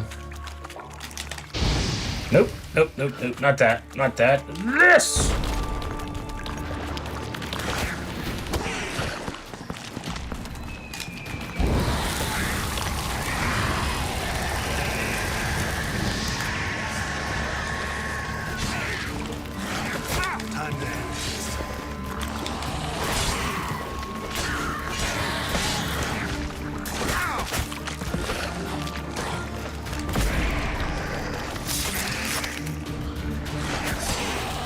Shit, I'm gonna die.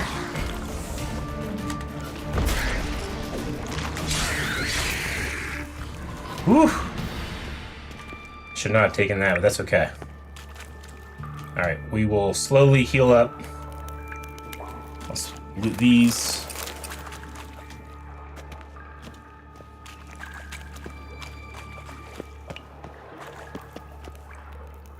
Okay.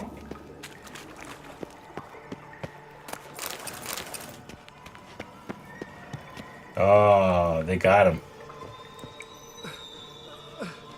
Leave me, swiving drowners. You could use a witcher. Ha ha. Highly amusing. If I give you the coin, will you leave me be?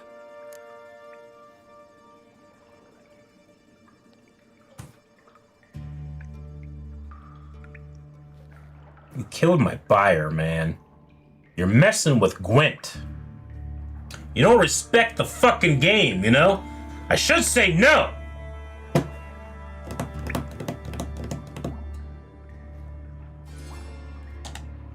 No.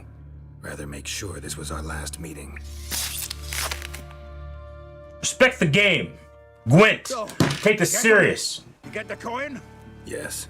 And what about Duke? Finish him off? Ah, that's grand.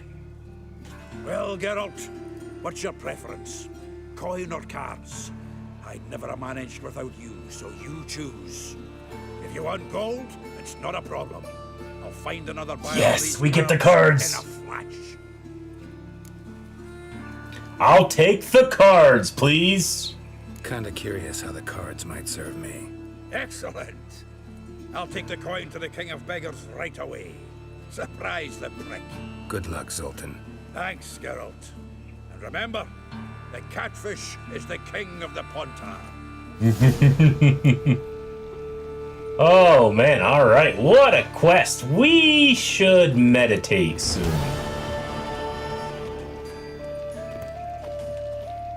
I think this guy has a nice little spot over here. Hopefully they don't bother us as we sit, meditate, maybe go until like, I don't know, 10, 11, let Garrow get some sleep.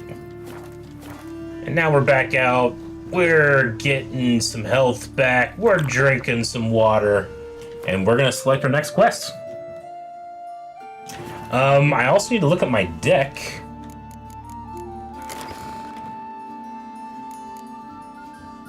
So we do have Dandelion, which comes with Commander's Horn, doubles the strength of all unit cards in that row, limited to 1 per row. So we have Dandelion we can put in there, we have John Natles, which is great. Let's see, in other decks, that's cool.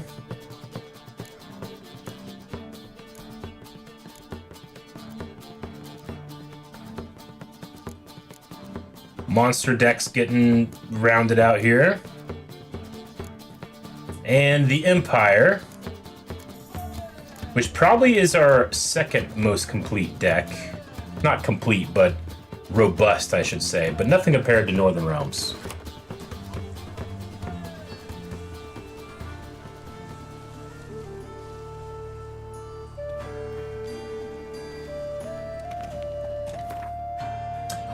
I have my in real life Gwent deck over there, though I haven't updated it for a stream or two. I gotta get on that.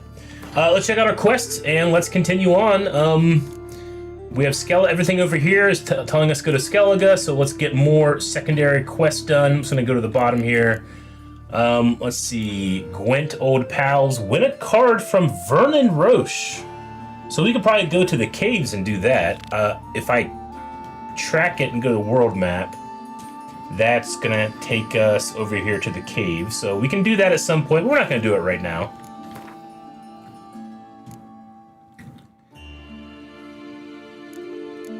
Black Pearl, Hammond, that's all Skellige. I don't really want to do racing right now. Get blacksmith's tools from Undvik. Witchers live to kill monsters. Such a mouse netted front garrel size. Where is this? Multiple locations. We've already done find a master armorer. Master armorers. Get a blacksmith tools from Undvik. Where does that take us on the world map? Fucking right here. Okay. Oh, is that Skellige too?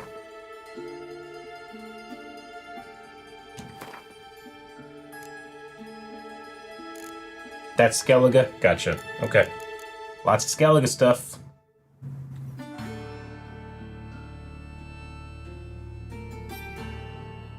Talk to Triss about the statue. We can do that. The soldier statue. We have to meet Triss now or never. Borrow a prop sword from Madame Arena.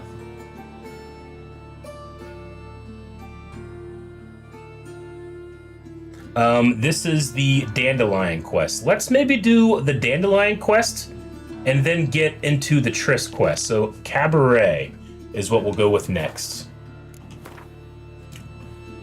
This is going to be down there. Okay, let's go ahead and make our way there. Cabaret.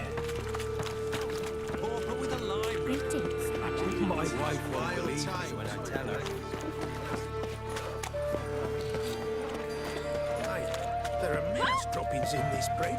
Droppings, my eye. Those are raisins.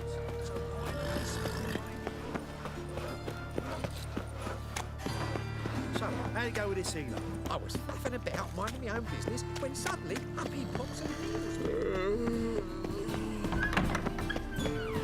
I've heard of you. As they say, a bard must be a crook. Truth is, we're already dependent on the black barons, economically.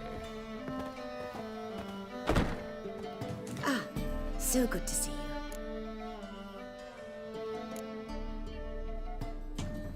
you. You and Dudu know each other well? Yes, though he's never told me much about himself. He was a merchant once? Mm-hmm. Dudu always had a penchant for enterprise. Probably too honest to succeed in Novigrad, though. Precisely. I've told him countless times that no matter how many times he changes his appearance, the good in him will always emerge. Bloodthirsty tyrants and vicious assassins. He played them so poorly. That must be why. Whereas he always made for an excellent trusted servant or ghost of the old king. We need a prop. Got a request. Need to borrow one of your props. One of the swords you use for stage battles. My, whatever do you need that for? I don't know, but Dandelion claims it's essential. Oh, yes. I suspected Master Dandelion might have a hand in this. I certainly hope you don't aim to compete with me. Voilà. Thanks. I'll try not to damage it. So long. All right, we got the blunt sword.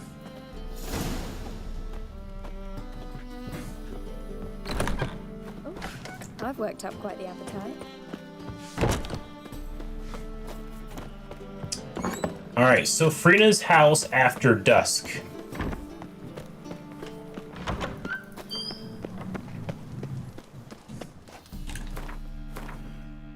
One thing that would be nice is, where is our nearest blacksmith?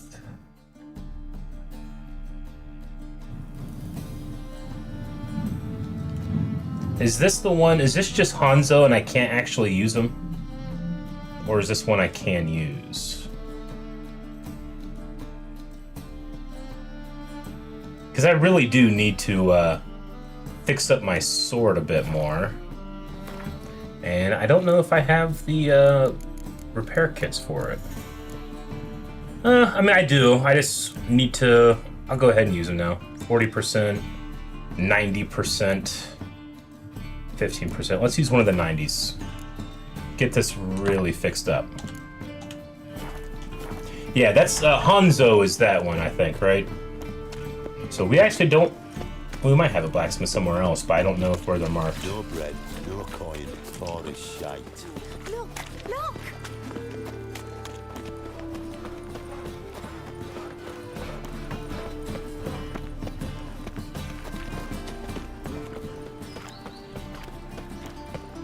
Why'd you give your food to that beggar?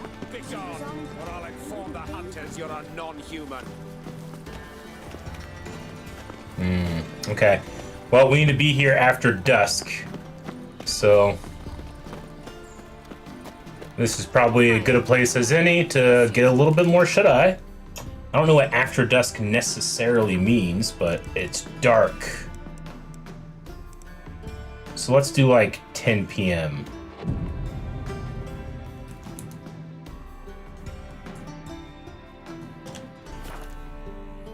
There's a blacksmith next to the bank. I know there's an armorer there, but is there also a blacksmith?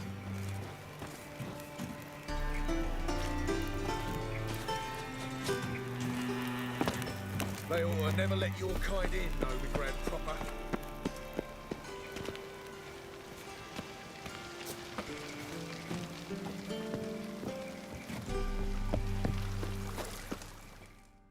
It's around here. Finally made it. Listen, here's the plan. Sophronia loves adventure-filled romance novels. I can be a hero in her eyes if I can just save her from a bandit. I'll have her eating out of my hand, and there's no way she'll begrudge me that loan. Okay. Want me to be the bandit? Knew you'd see the sense in it right away.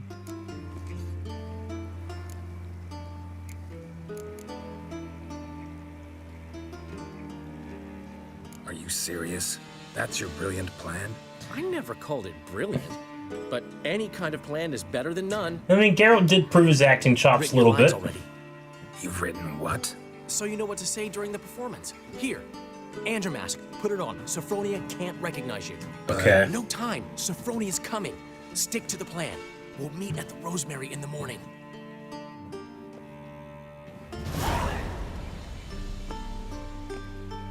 Stop right there. What is this? Help! Save me! Tremble, flaxen-haired wench. Bow before the Prince of Thieves. I backed my boy. I just went with his script. Drop your sword, scoundrel. This is your first and last warning. Wow. Dandelion! 'Tis I, though the scum of the city call me the Crimson Avenger. No, not the Crimson Avenger. Silence, vermin! You shall regret the day you were born. Oh no! I have to fight Dandelion? I can't fight Dandelion. He's too powerful. How are you gonna make me wait? You're better than I thought.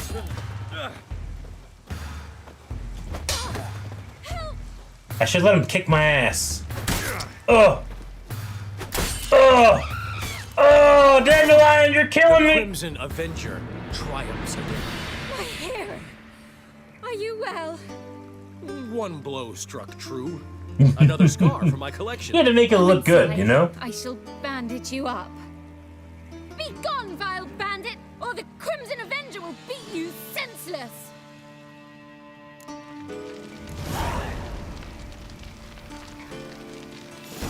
Alright, we'll meet Dandelion. Do I get that scarf that they had? Where'd that scarf go? Kinda cool to have a scarf. Or a hood? Or a poncho. I need to drink water and heal slowly. Alright, we gotta meet him in the morning. We'll head over and then find a good place to meditate. That'll heal us up a little bit more too. Another drifter in from Temeria. Hopefully we don't get attacked, as we often do around here. I think we're okay.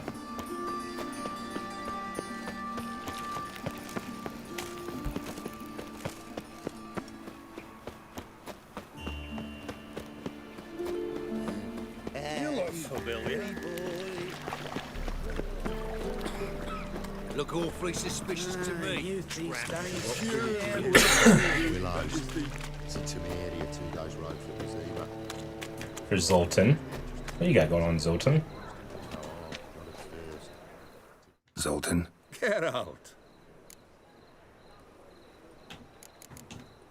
Nice talking to you, Zoltan. See you later. Alright, we will meditate beside the floating bow. And wait until 7 a.m. Sounds good.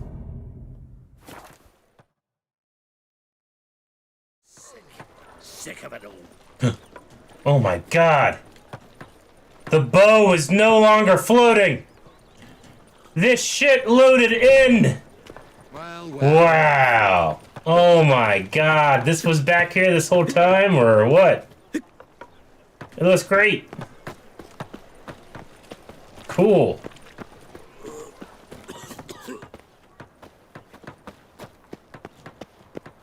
I'll give you a discount.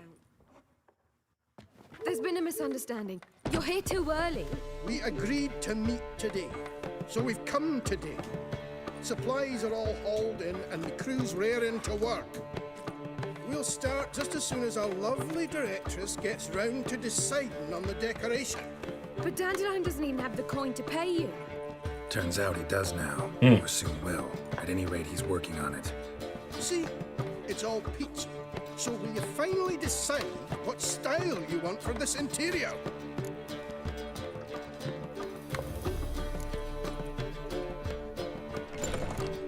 What are our choices? What are our choices? Master Dandelion said he was torn between boudoir style and theatre decor. Promised to let us know his choice as soon as we arrived. Now we're here, but no decision's been made.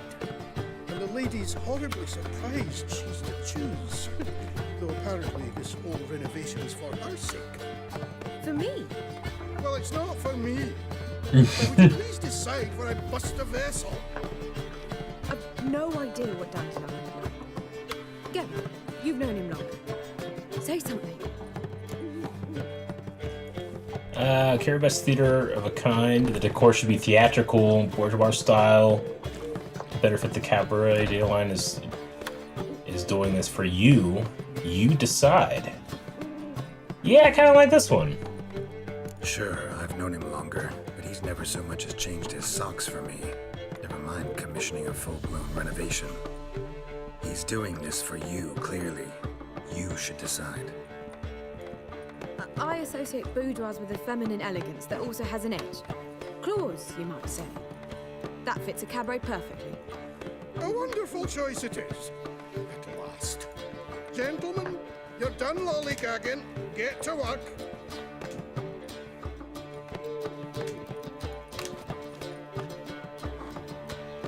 Oh well. Guess this cabaret's the real thing. Ever since Dandelion inherited this place, he's talked about it constantly. I just never expected him to take action. And so quickly. Who knows? Might even settle down now. He'll have to keep an eye on the business. Who would have known? Despite what people say about him, Dandelion approaches life very rationally.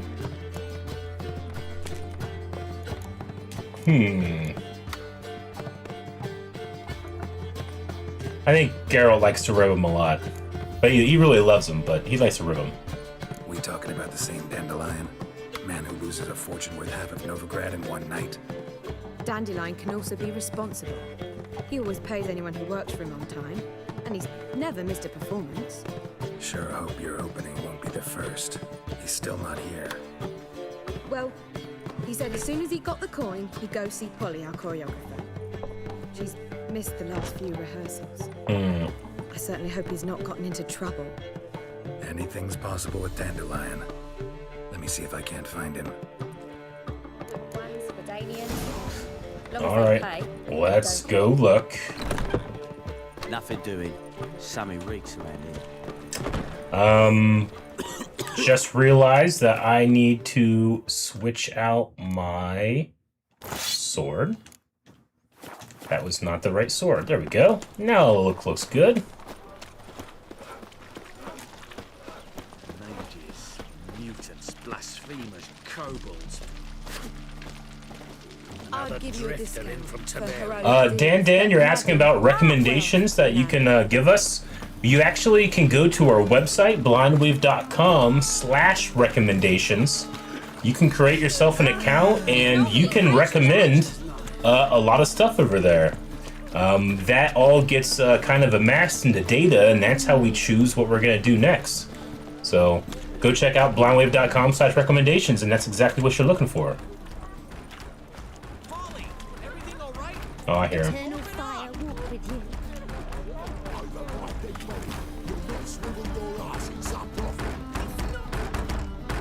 What's the ruckus about? Polly and her half-brained fiancé. They're fighting. She's the only one in this town who knows anything about choreography, and that lummox won't let her work for me. Won't let her. Hold on. What are you doing here? We were gonna meet at the Rosemary. We were, but you didn't show. Oh, and thank you for the bits. I didn't see it. To worry, so I came to see how you were doing. Priscilla started worrying about me? That's so nice. Less for her than for you, I'm sure. So let's get back. Did you not hear what's going on in there? We've gotta help Polly. Why do beautiful women always end up with such dicks? No idea. Stand back. I'll break the door down. Wait, do we have to destroy her house? She keeps a spare key around here somewhere. How would you know she keeps a spare key around here? It's not as if we started working together yesterday. Before Polly joined forces with Hubio, You'd visit her? Often? I'd hide out here while Priscilla and Polly rehearsed at the Rosemary and Thyme.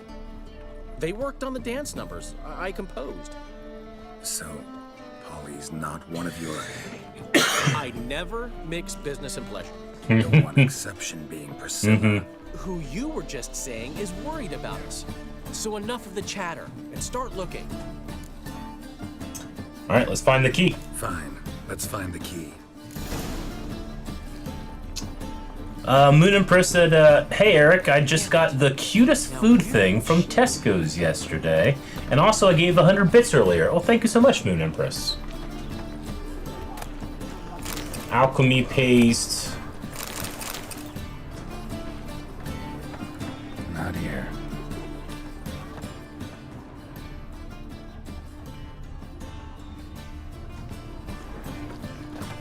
Not here. What's your hair lately? Geralt? Here's the key in this bucket. Key. Damn it. Now where would she leave?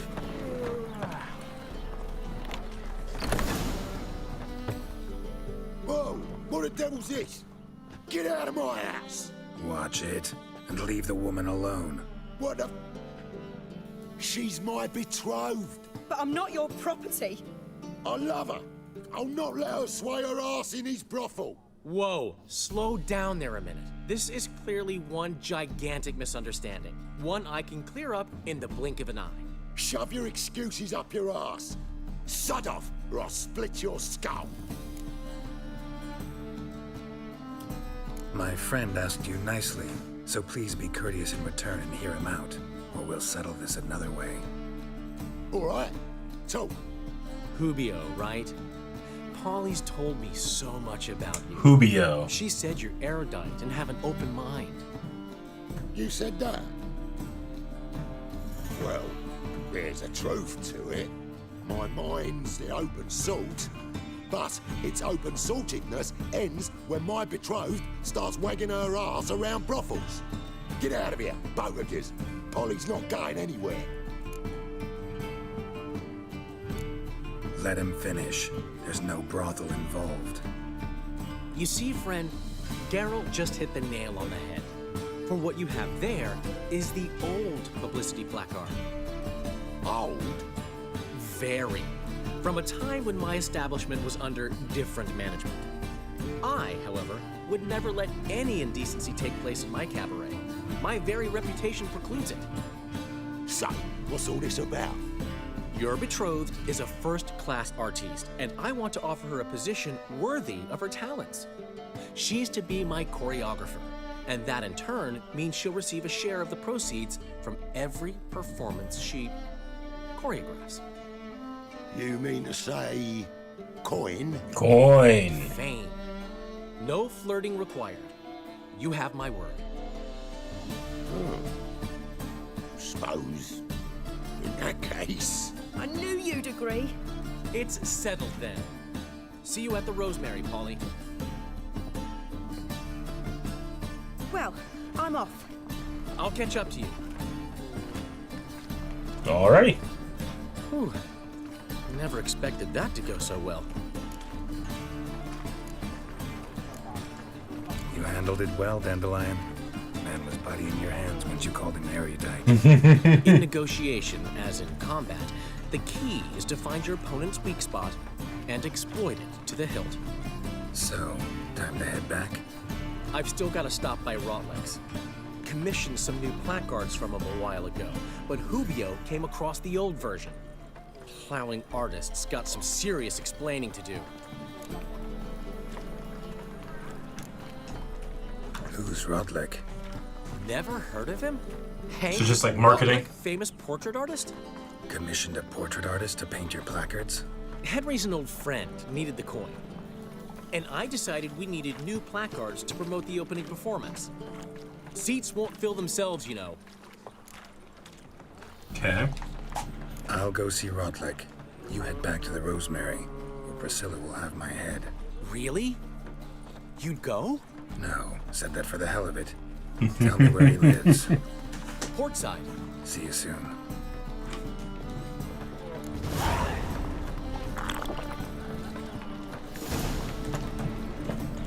Well, I never.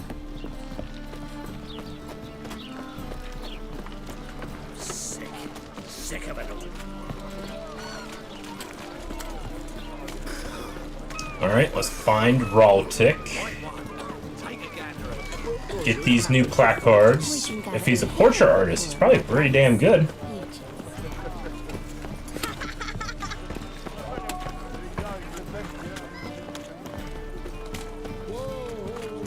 Now you.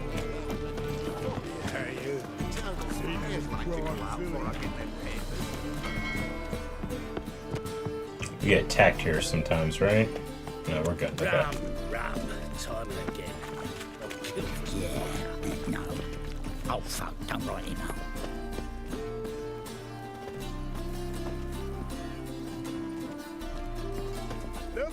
Is he here? Fancy pants. My man's a sword swinger too. For King Radovid. So it is eternal. This fire that has been parts. There we go. Okay, weird.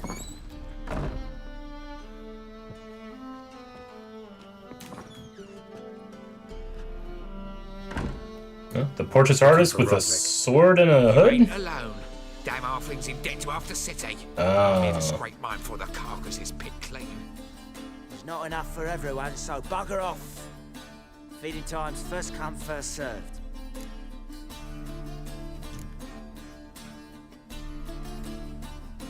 Take what you want. I'm just here for some placards. You deaf? Didn't you hear me? This is all mine now. Fuck off, freak. We gave him a chance. And here I thought we'd resolve this peacefully. You'll never learn. This mutant.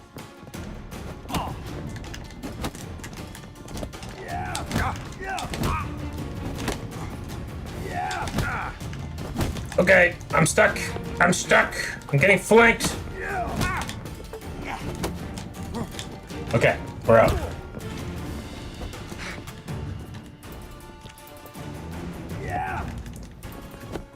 I'm Not allowed to use that action during combat. We'll use height in this lane to our advantage with the steps. And we can funnel them into a line.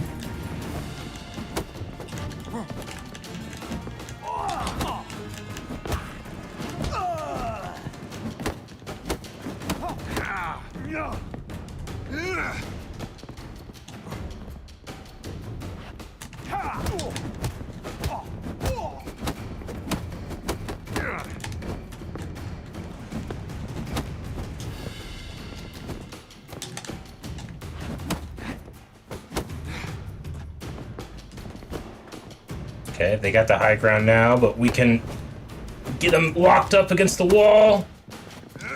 Man, they got some HP, baby.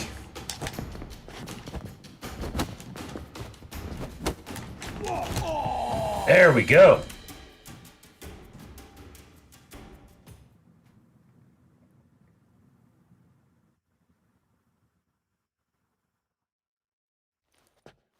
Tell me what you want, damn it! Placards. There ain't no ploughing placards here. Damn it. And Rodlick, where's he? Same place as always. Vegal Bud Estate. Vegal Bud Losing Estate. his last crowns at the races. See?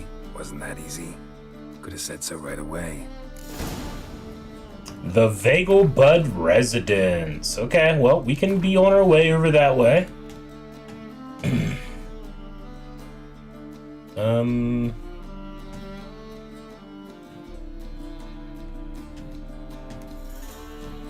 Where's it at? It's like over here, right? I wonder why it's not showing up, but this is the residence.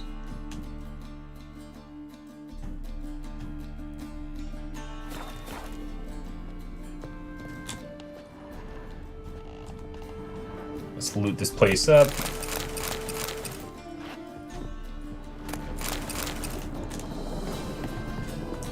We'll run upstairs. It might not be showing up because we're like inside a house, maybe. I don't know.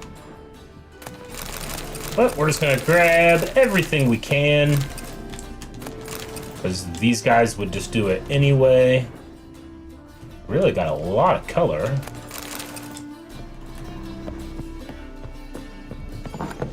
So he's at the horse tracks.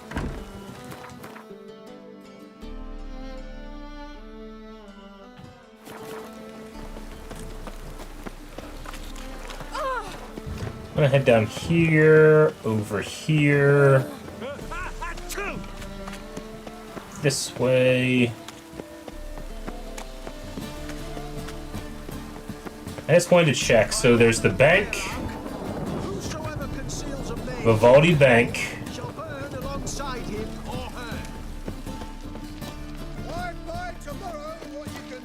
and then there's this, which is the armorer. Storm, damn it.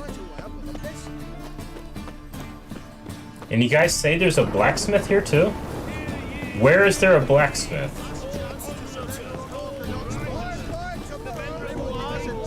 Just for future reference. I have an armorer and I have the bank. Where's the blacksmith from here? Life sweat enough in the gutter. The blacksmith's at the fish market, not here. Is that what you mean? Okay.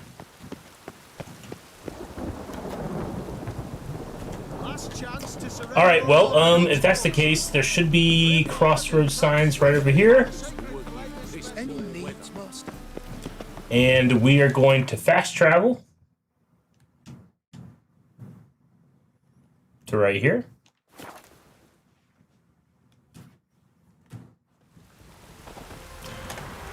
This loads up. If we go to our quest, nope, not our quest, our world map. Still not showing up here, but this is the residence. So they'll probably show up if we just go on, keep going. Velwyn is exactly as you expect it to be.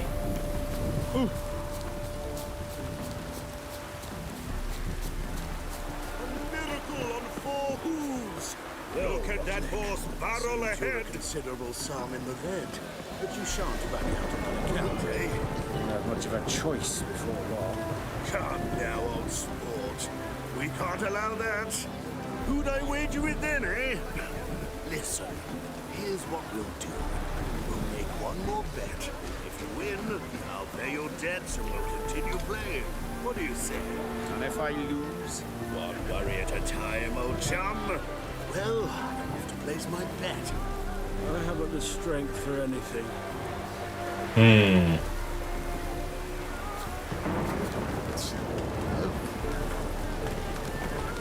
There they go. Just want to look around who all's up here. Oh yeah, she's up there too. Okay, cool. I think that's her. You Rodlick?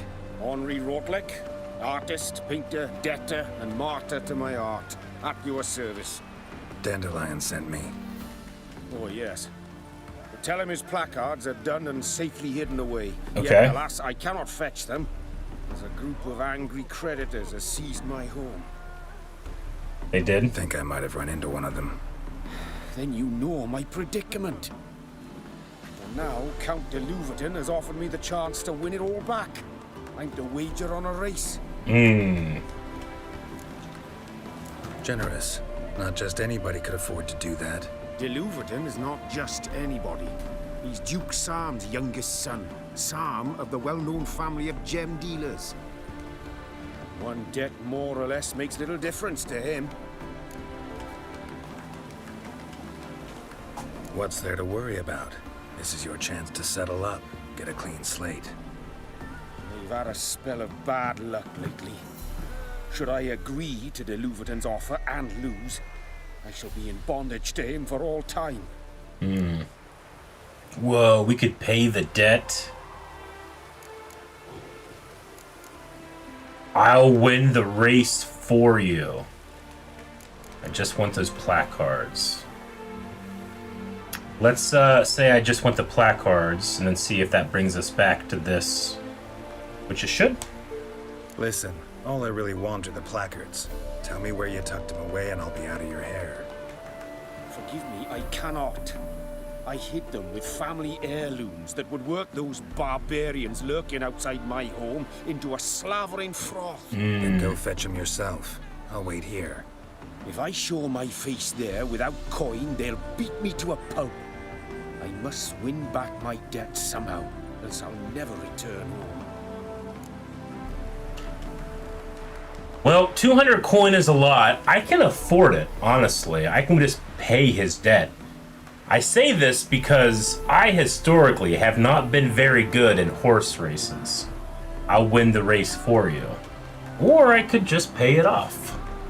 I'm gonna mull over this decision and use the opportunity real quick, guys, to use the bathroom and then get right back into some more Witcher 3. So, we'll see. Like I said, I think I have like 8,000 coin right now, so we can't afford this.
Ugh.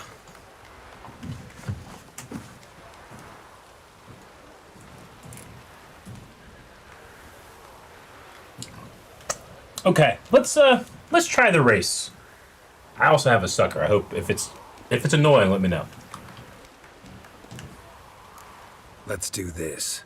I'll enter the race. You'll bet on me, win, pay your debts, then give me the placards. You are that good a rider? Far from the worst. Go tell the Count you accept his offer.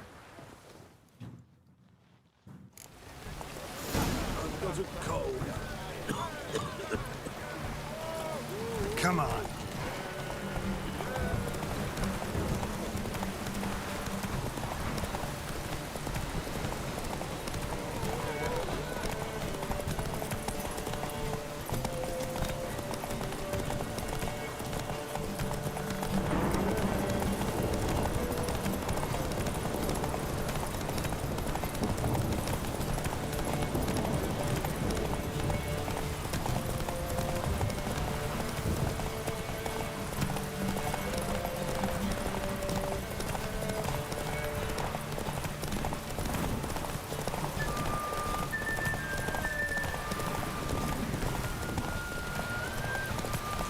Giddy up.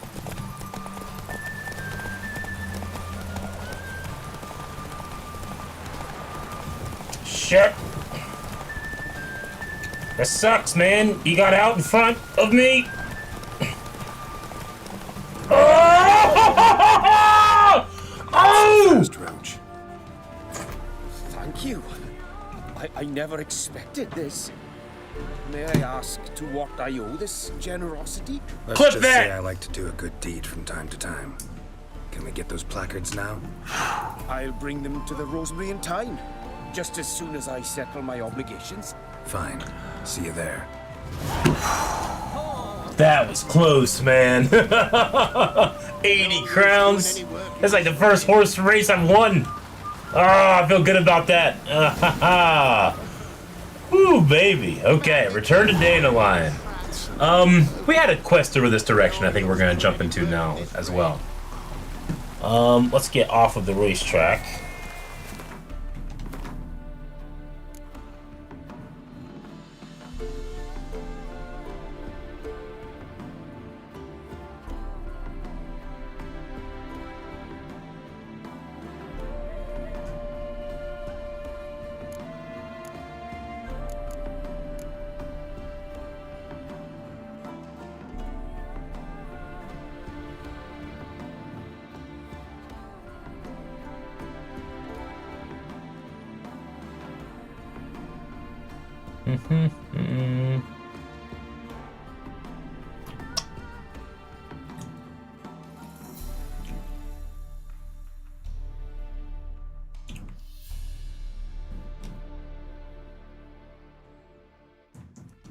Okay, let's continue with this. We return to Dandelion.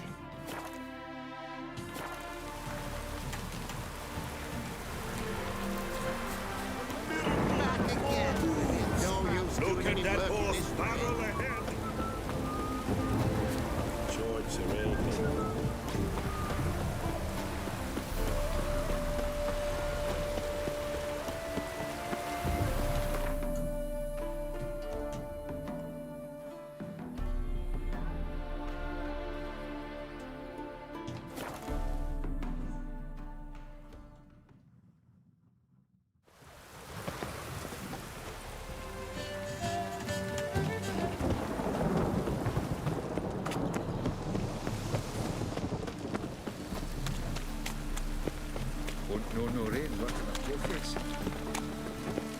Even the rain smells like pessimist.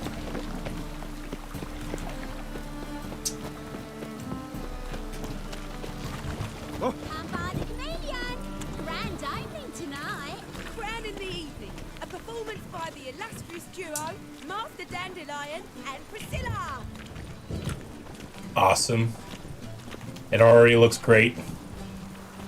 Those boys did good work. Chameleon. dark in G major, and I told you, the piece is sad, melancholy. It needs a minor key. But I wanted to ruin everything. We'll start in E minor. This is looking good.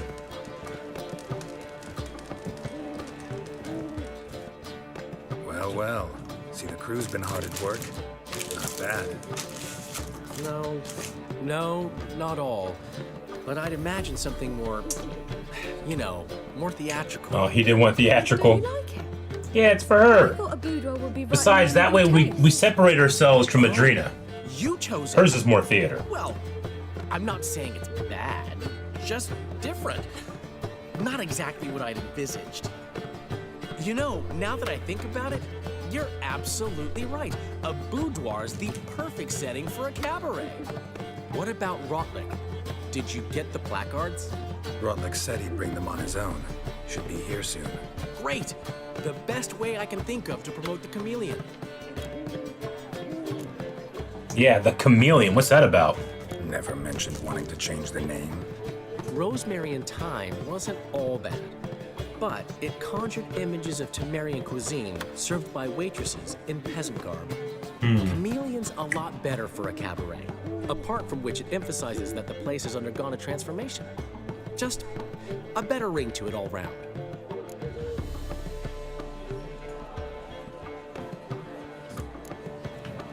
What about choreography? Prepared anything special for the opening? We haven't, but Polly has. She's Okay. priceless.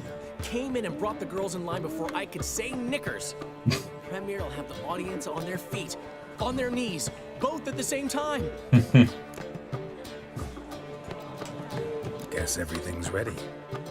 So when's the opening? Soon. We start our dress rehearsal in an hour. I just need to nip back home for my dress.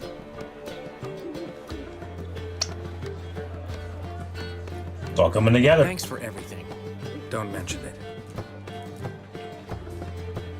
Seems my cabaret dreams are about to come true. So, around to celebrate? I'm buying. Gladly. Why not? That's my boy. The foreman mentioned he saw you and Priscilla talking. He's all right. And she say anything about me?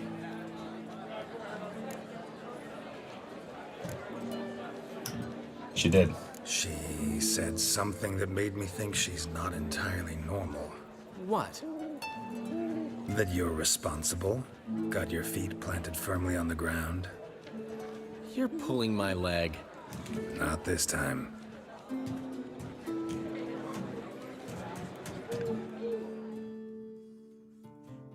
One thing's eating me. How do you manage to get the loan from Sophronia? Ugh, wasn't easy. She got so excited about our performance, I had to read to her for 4 hours. 4 hours from the Cloak and the Dagger. 4 hours? You mean you didn't... Are you crazy? Who do you think I am?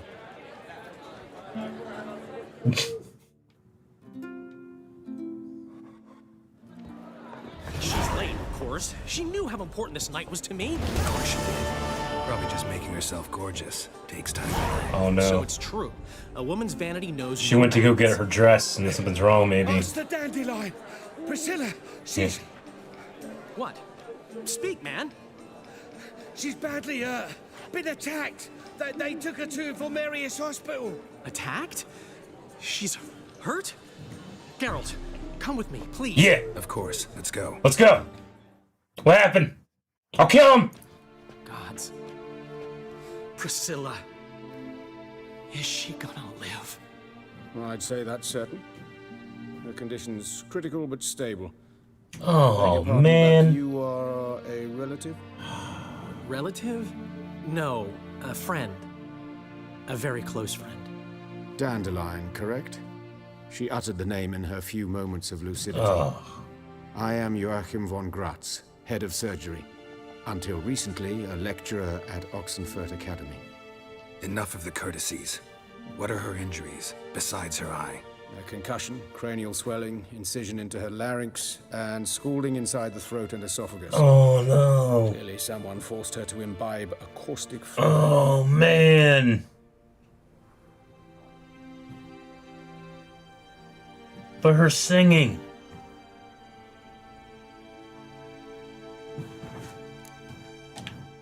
Who could have done this? That I do not know. I do, however, know she is not the perpetrator's first victim. How can you know that? I've seen wounds like this. They're not the kind one would forget, don't you agree? In fact, just this week, a corpse turned up in the morgue with similar injuries. And no heart. No heart? You mean that might have happened to Priscilla? Is someone looking into this? No heart. This is Novigrad. Only the innocent burn here. Geralt, I know I owe you 100 times over, but I need to ask you another favor.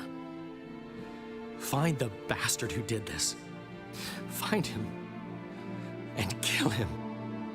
Don't need any convincing. Come on, Dandelion. Let's think about what we can do. I would suggest examining the previous victim's corpse. It has yet to be autopsied. Doing so could very well provide some clues. No need to look astonished, gentlemen. As a surgeon, I know the importance of preventive medicine. Rather than wait for this maniac to strike again, I'd prefer to excise him. Not unlike a tumor. Yes, Doctor. Great analogy, but this tumor's not gonna sit there, wait to be excised. Appreciate the help, but I doubt you know what you're getting yourself into.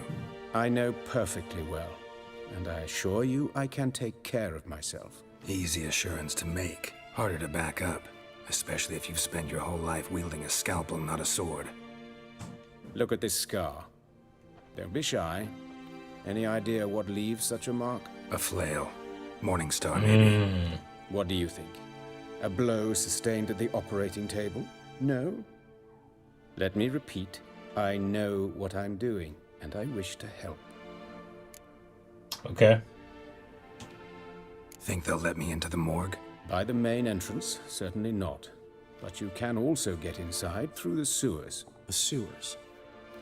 Travel them often, Doctor? As often as required for, the pursuit of preventive medicine. Alternative treatments. Aggressive ones, I'm guessing. Interesting. We can discuss this en route. Are you ready? Let's go. Mm-hmm. Ready and intrigued. I'll get whoever did this, Dandelion. Even if it's Hierarch Hemmelfart himself. Thanks. Fuck, man. What an evil thing to do to somebody.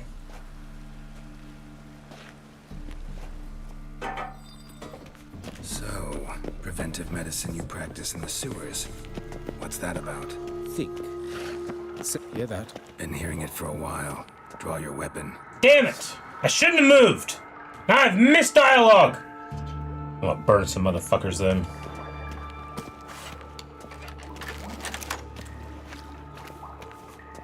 It's cool that he has a crossbow.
Where to now? Up. Yes, it's not far now. Priscilla. How's it look? Give it to me straight, no sugarcoating. Her wounds will heal, but it's her voice that concerns me. Oh, Surely you man. understand what a terrible blow that would be to a Trogorets. Enough to strip her of the will to live. Any remedy for that? I fear only your friend Dandelion can be of help on that count.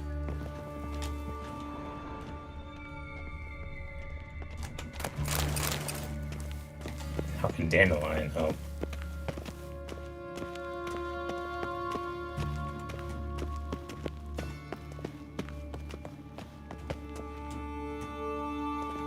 I think I'm going the right way. Take the ladder. Okay, I am going the right way. This is the place. Come, the quicker we take care of this, the better. Why? Got somewhere to be? Someone might disturb us. The coroner, for example. Or Reverend Nathaniel Pastodi. Very well. We seek the corpse of a dwarven woodcarver.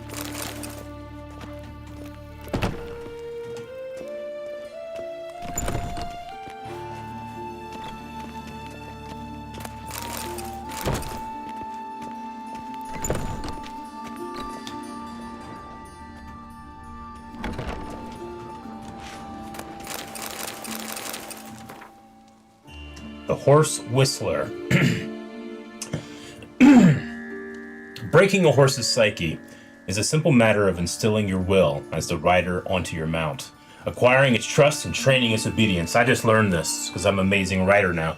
Horses are intelligent, noble beasts, so they should be treated with tenderness and a decisive and firm energy. Mayer, the unquestioned authority in this area, emphasizes that when training one's mount, a rider must eternally on the lookout for errors in the training itself. Excuse me. Every time the taming process ends in failure, the rider must look for the blocking error first of all in his own actions, secondly in the horse's anatomy, and only in a last resort by concluding the horse has a naturally difficult temperament. Adhering to this principle, protecting one of the undue punishments, which destroy the possibility of reaching an understanding between rider and mount and make it impossible to gain the animal's trust. But of course. Yes? What is it?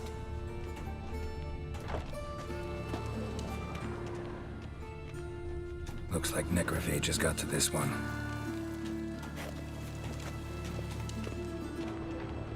Human, wrong body type.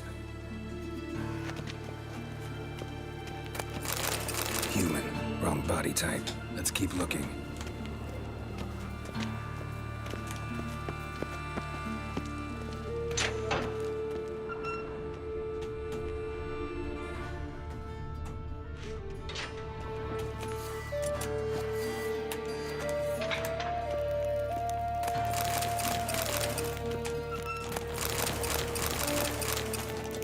Get this loot.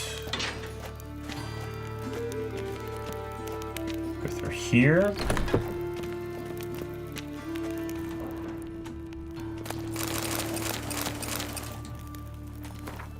Monstrum, or A Betrayal of Witchers, Volume 1.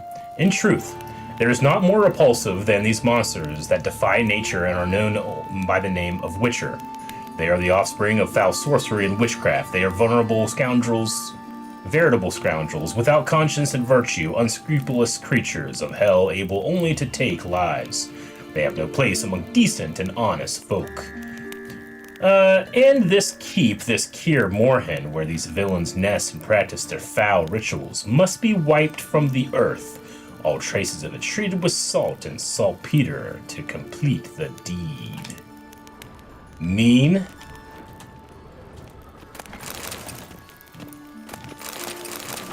We'll get the rest of this loot before we examine that body.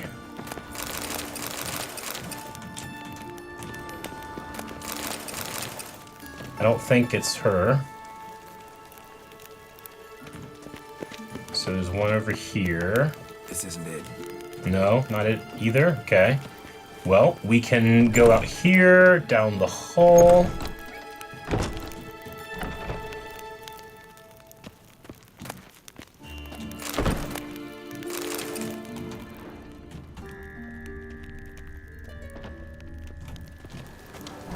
gotta be him. This one's a she. Remember, beards are no indicator of gender amongst dwarves. Let's keep looking. Huh. Got it. Okay. A dwarf, but the hands. A carpenter's. A banker's, more likely. Let's keep looking. Calluses on the fingers, sawdust in the beard, clothes sticky with sap. Must be our dwarf. Excellent. I trust you don't grow weak in the knees at the sight of blood? Not a bit. Start the autopsy. Where?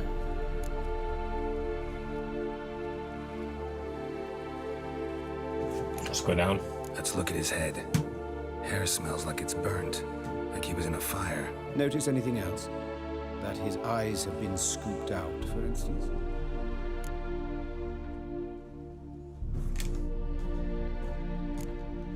Those burn marks I see in his eye sockets. Yes, and some grey dust.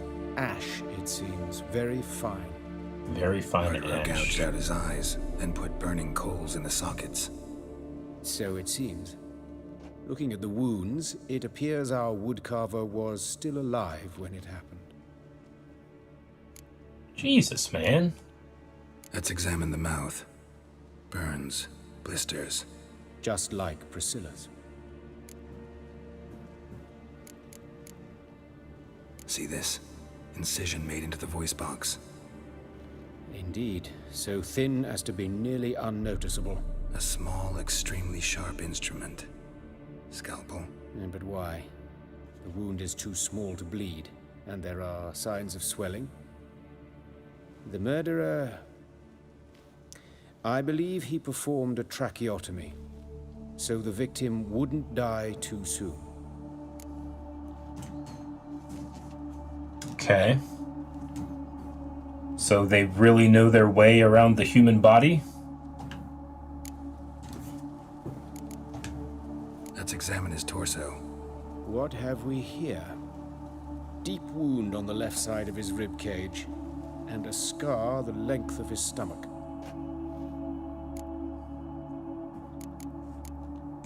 Let's examine the chest wound. Yeah, heart carved out, wound cauterized. Wait a minute, there's something else.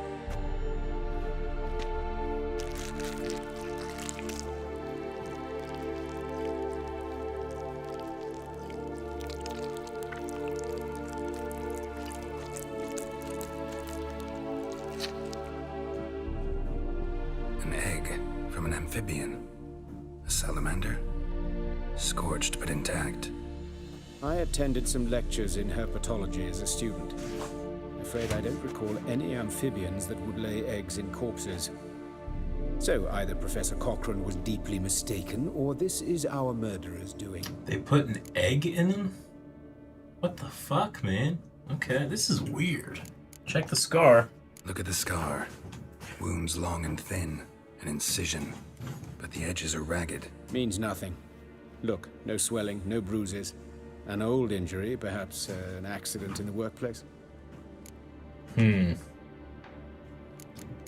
Open his abdomen. Open the abdominal cavity. Due warning, it will stink of rot. Once fought a Zoogle up to my waist in sewage, so I doubt... Wait. Smells not rot. Formaldehyde. A medical novelty. Heavily diluted, it's remarkable at preserving organic tissue. In stronger proportions, it's more destructive than acid. Explains why there's no smell of decay, and why his throat's scalded. Formaldehyde. Okay. Man, we're really going deep in this autopsy. Look at his hands. These welts. Rope burns, right? He was tied up. I'd expect so. No one could sit through such torture unless bound. Speaking from experience? Yes, that of a victim. Spent a year in the dungeons of Tretogor. Long story. Some other time, maybe. See the callus? Our dwarf wore a ring, but someone took it off him.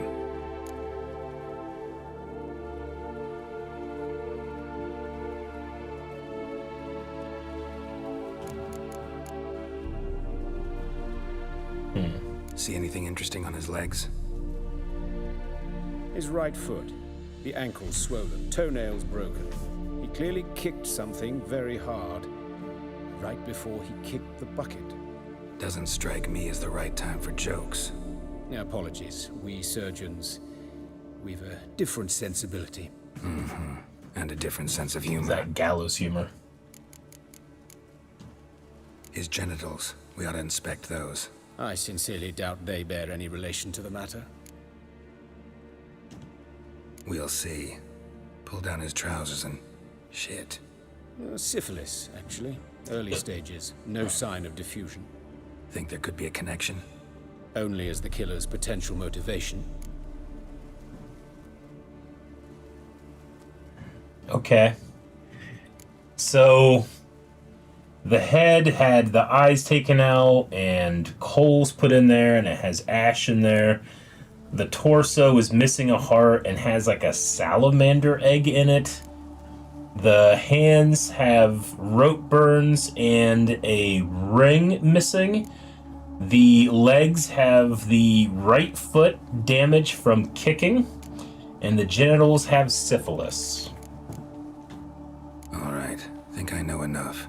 Enlighten me, please, because I've still no notion what this is about. What the motive might have been.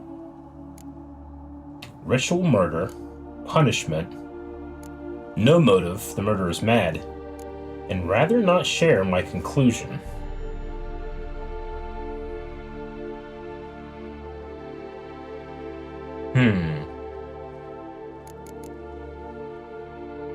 I mean, it is a serial attack. So it could be a ritual murder. Punishment, I mean, Priscilla didn't do anything that requires punishment. The salamander in the heart is weird. It feels like there's intention, but I can't imagine what it is. So then I might go to more ritual or cultish behavior. And then I have a rather not share my conclusion, so I can keep it close to my desk. I'm leaning towards ritual murder. Not really sure. What time is it? 8:48. I'm gonna go get a drink real quick, but we're right in the middle of this quest. I might have to go a little late tonight.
I feel like it has the hallmarks of a ritual murder. It's some kind of sick ritual. You saw it. Burns in the eye sockets, cavity where the heart should be, scalding liquid, all centering on warmth, heat. The eternal fire. A fire eternal. It's a lead worth following. Any idea what his name was? Fabian Meyer. Oh. And I'm Hubert Reich, the coroner. Oh. I've come to perform the autopsy, but I see you've done it for me, Joachim. As always, you interfere where you're neither needed nor wanted. Drag others into trouble in the process. Who is this? A student. Lifelong learner. Got a couple questions for you. Very well, speak. But be quick. Reverend Nathaniel has come by for an inspection. He'll be here shortly. Okay, you guys have history. Old friends. Hubert taught me the rudiments of medicine. long ago. And not very well. Okay. You've still not mastered certain basic principles. For example, that a doctor's role is to treat the ill, not save the world. You've not changed a bit. A compliment? No, a statement of fact. 30 years, and you've not changed a bit. Woodcarver's body. Where was it found? It's important. Plan to investigate? Exciting. He died in his workshop south of the Market Square, just beside the gate to Far Corners. That poor Trebyron's was attacked there. City's abuzz about it. But the woodcarver, Eustace the corpse collector, brought us the body. You should speak to him. Saw him just around the corner near... Oh, greetings, Your Reverence. Who are these people? I believe I made it clear no one's to be allowed in under any circumstances. You did, but they're friends of the deceased. Here to collect the body. Out of the question. Show them out at once. As Your Reverence wishes. Reverence. Gentlemen, follow me. You shall leave via another route. Okay. Why do you cover for us? I was covering my own arse. If Reverend Nathaniel had learned someone had entered the morgue, then cut open a corpse without his permission, I'd be in deep trouble. But you didn't give that a thought, did you, Joachim? As ever. Well, while I don't approve of your willfulness, I also wish to see this murderer hang. So, should I learn anything new related to this case, I will let you know. Okay. Thank you. Look at this cool lantern he has.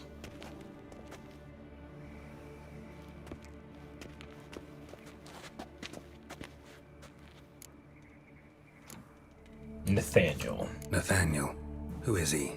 A scoundrel. A rogue. Like every man who wears the robes of the Eternal Fire. Most are scoundrels before they ever put on the robes. True in his case as well. Before he donned the frock, Nathaniel was a torturer. Delighted especially in torturing women. Later, Hierarch Hemmelfart appointed him to oversee the morgue. He deals with the temple guard, supervises cremations, conducts funeral masses in the temple on the Isle, and so forth. Dream job.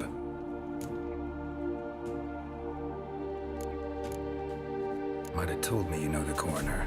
We could have skipped the trip through the sewers. I know him, thus I avoid him. I've said enough on the subject.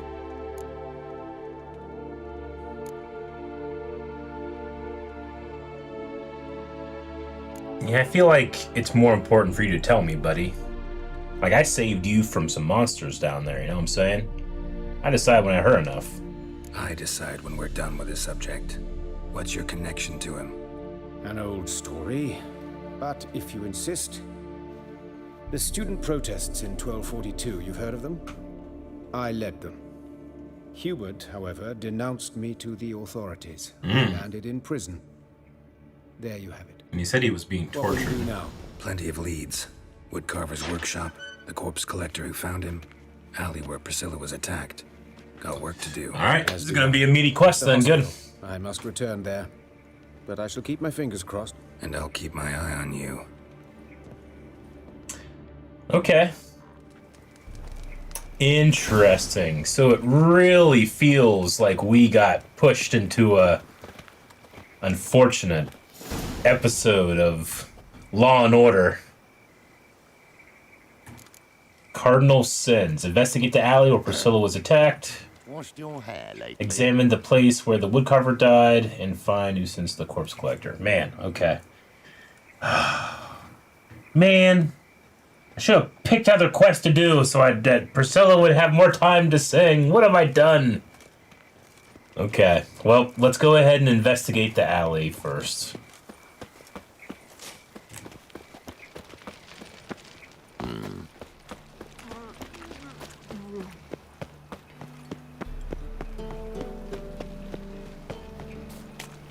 Lay me down with a barrel of beer. So, how you go with this thing? I was wore on to help one of the clear, but suddenly, up he pops and heals me. Had a profitable case of leprosy 1 minute, next thing I know I'm bankrupt, with no means to earn me livelihood. Where is this taking me?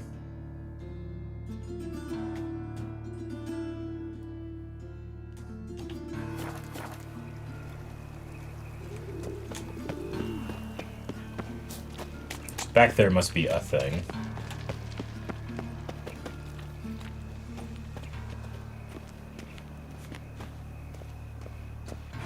Whistling Windy. Hey, handsome.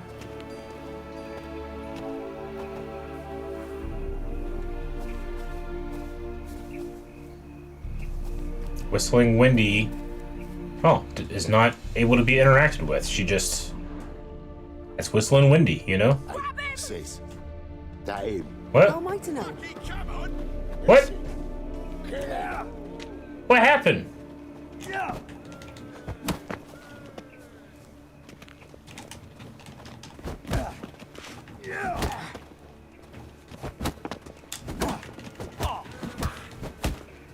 You're carrion! Back me back!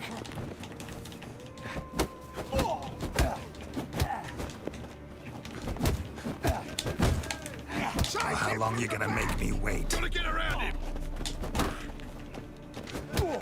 That's it, you're in for it!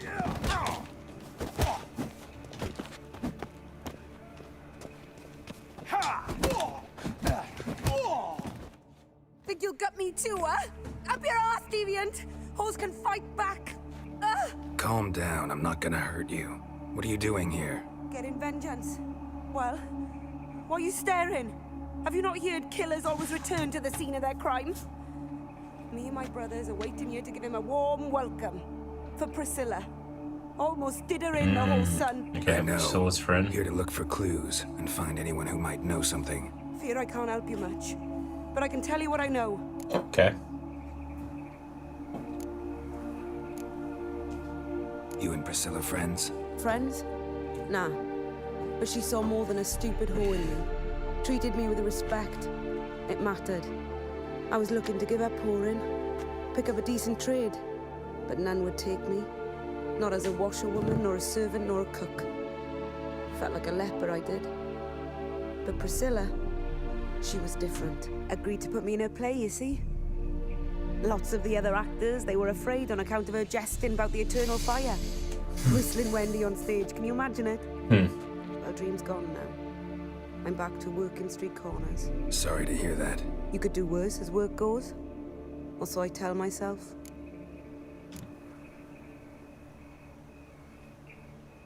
Priscilla wasn't the sole victim. You aware of that? Oh, dearie.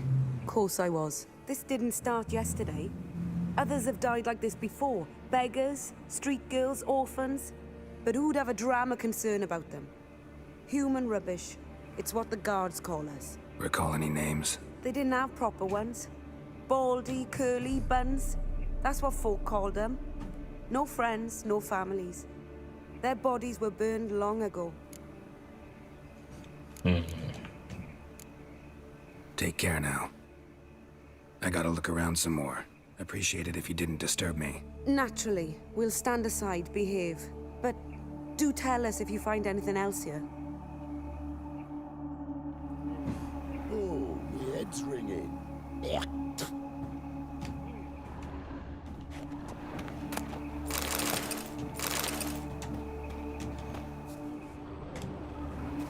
I know that smell.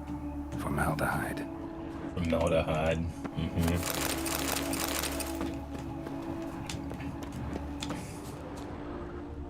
A brazier. This time of year? Man's footprint. The murderer's maybe. Weight on his heel. Took a step back. Human. Priscilla's.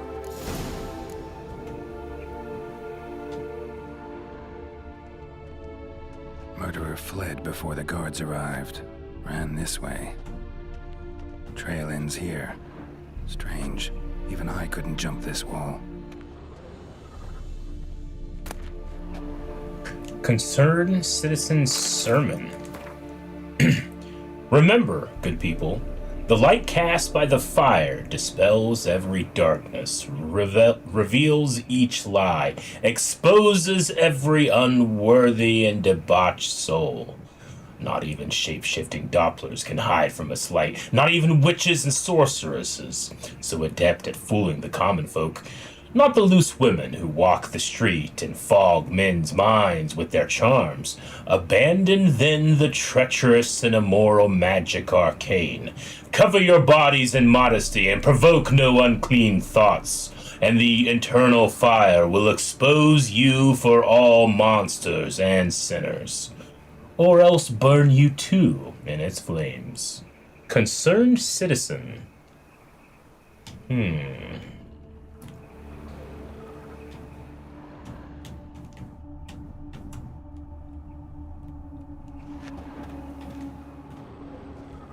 So they wouldn't have been even to climb up there.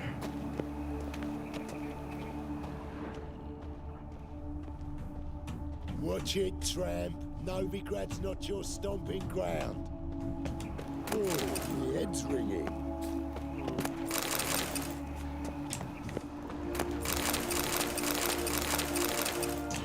Alright, let's go find where the wood carver was killed and see what we can learn over there.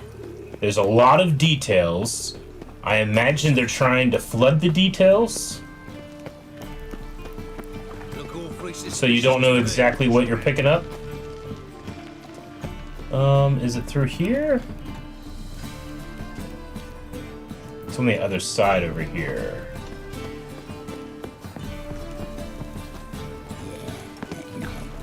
Oh, fuck, I'm right. That's whoop. Anyone home? Be gone, or I'll sick me hounds on you. Molly, Striga, come! Relax. I'm here about Fabian Meyer, looking for his killer. That's altogether different. Sit, you stupid mutts, lie down. Come on in. Slowly now. Let's Okay, do it. found it.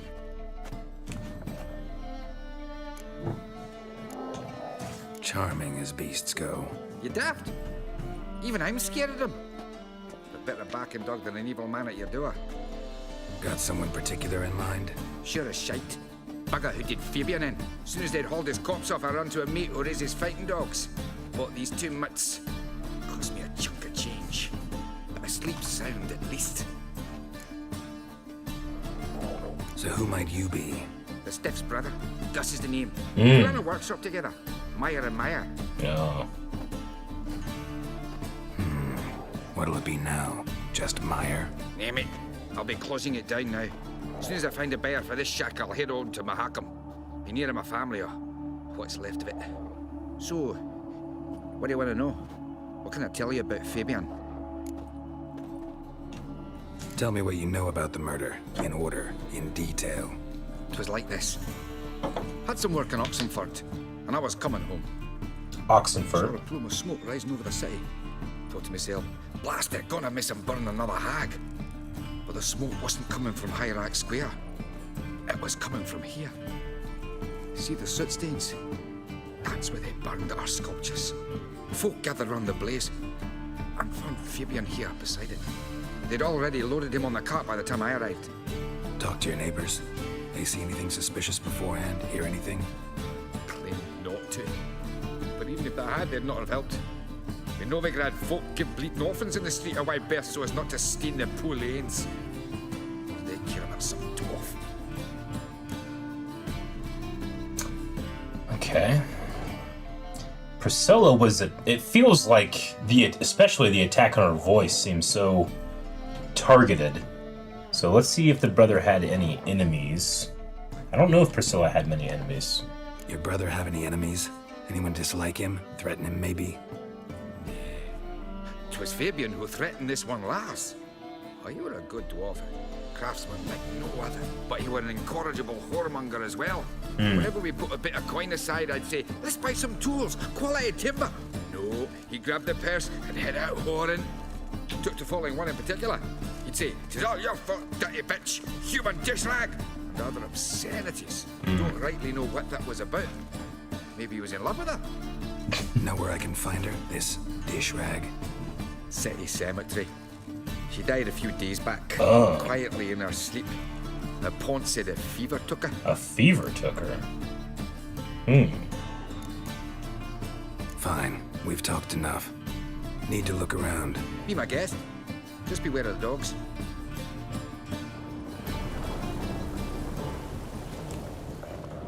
Bloodstains. That's where Fabian lay when they found him. Bloodstains. That's where Fabian lay when they found him.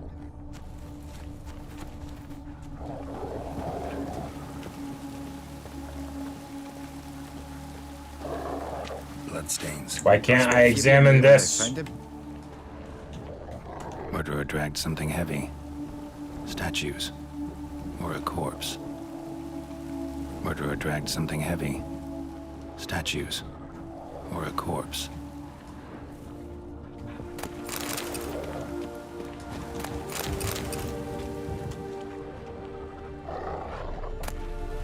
Concerned Citizen Sermon. This is like BTK, man. This is crazy.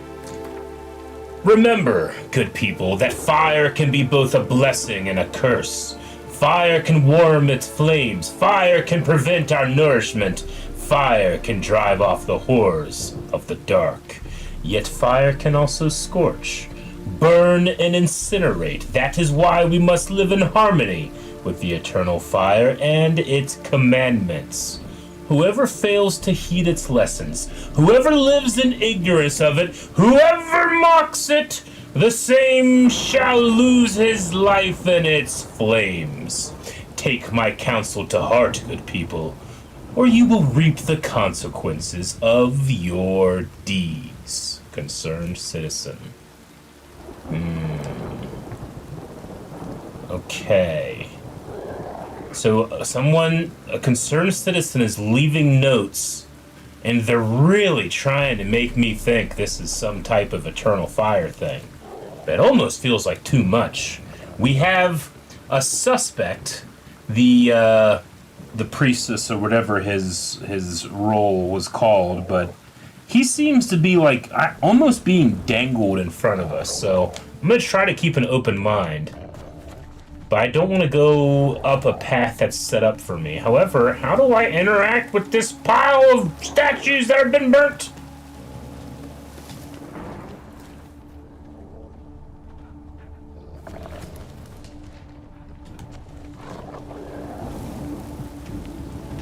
Am I just not seeing the examine or something?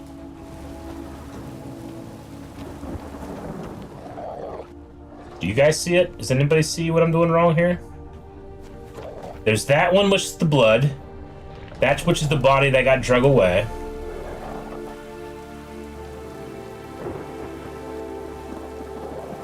The pile is just weird. It's not examinable. You have to do it first. Select anything first, and it won't examine it. You can't examine it. It's glitchy. Huh. Okay. All right. Well, these say something heavy. Statues. Or a corpse. And then there's blood right here. Okay. Well. So, am I just stuck then? Can I not do anything else, or I need to look for more stuff? Mind if I go inside the workshop? Yeah. I've not even peeked inside since they found Fabian. But I'll open it for you if you want.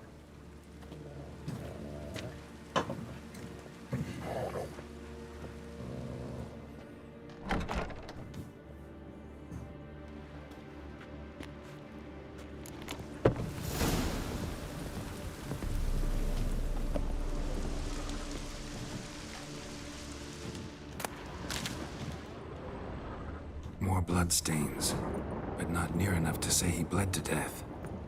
Unless somebody got rid of the blood. Left a few stains behind. Eyes. Humanoid. Completely rotten. Rotten humanoid eyes. We know that the eyes were replaced with coal.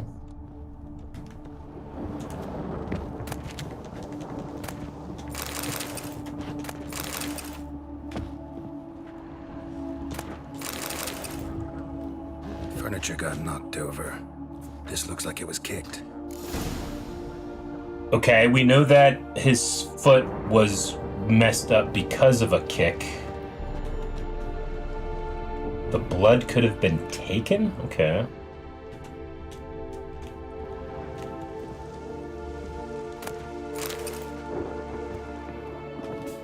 Formaldehyde. Doubt Fabian used it.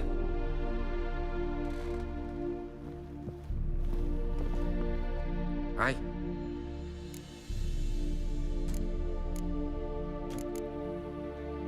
Already know what happened. Fabian was in the workshop. Murderer attacked him there. They struggled. Fabian was overpowered. then tortured. For a time. I needn't know the details. Truth be told, I haven't the stomach for him. When it was over, the murderer dragged Fabian to the courtyard, then made a pyre of sculptures, set them aflame. But why?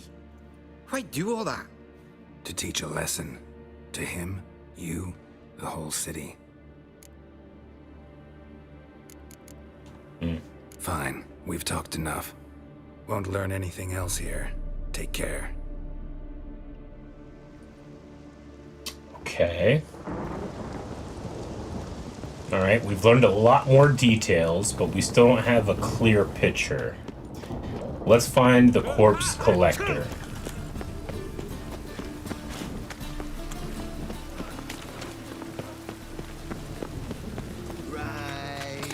Why is your hair so grey, darling?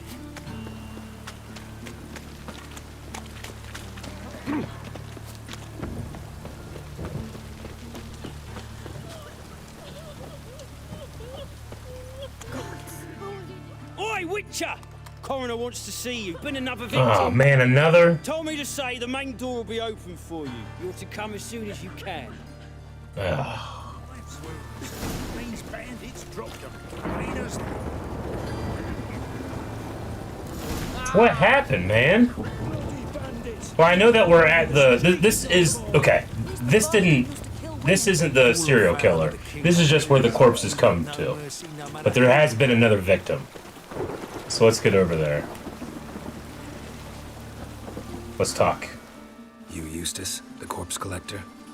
Aye? How'd you know? Fourth sense, I think it is. You bring Fabian Meyer's body to the Fourth morgue. sense.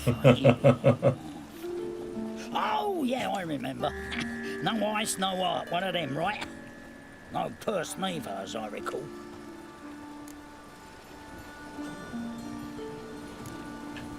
One of them? So there have been other bodies like that? Sure have. Beggars, street urchins, and street walkers. People haven't One been was so missed. portly, I had to cut her into pieces to fit her in me wheelbarrow. Slippery sow, they called her, on account of her. Some things are best left unsaid. What happened to the pieces? What do you mean? Reverend Nathaniel ordered them burned. Reverend Every last Nathaniel. one. Oh, shame that was. Shame? Why? Actually, never mind. Another Yeah. thing that's best left unsaid. Yeah. I don't like that. I don't like that at all. Alright, Reverend Nathaniel ordered them destroyed. You search Fabian's body? Well, I cast an eye in his pockets, made sure nothing went to waste. I call a spade a spade. You rob corpses. And I call a prick a prick. It's none of your fucking concern. What, you tax collector? Peace off, mutant. Well, he's brave. This is a good time, I think, to use this. Dominate mind! Talk. What did you find on him? As you wish. Trifle. Level 20, by the way. Gloss-beaded ring, handful of coins, and a letter. Look, vellum, quality parchment that. I'll wipe off the writing and sell it as new. That's human skin. Priscilla. Next victim's name. If you'd given this to the right person, she might not have been hurt. What the fuck do I care what happens to some Priscilla? We short of wenches in this town.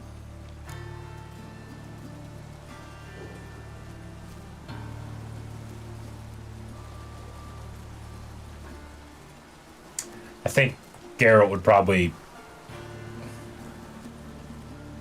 I want to hit him. But I feel like I really want to hit him for that comment about what he does to body parts.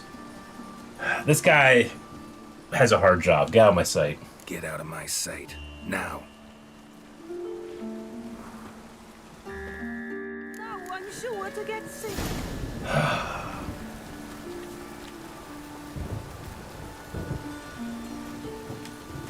I gotta reserve my vengeance and my disgust and my retribution for the person responsible.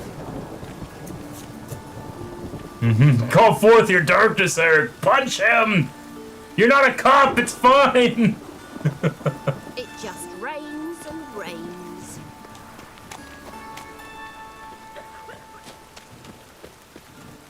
All right, talk to the coroner, which we can just go in now. Yes, okay. Master Witcher. I wish you health. Ugh.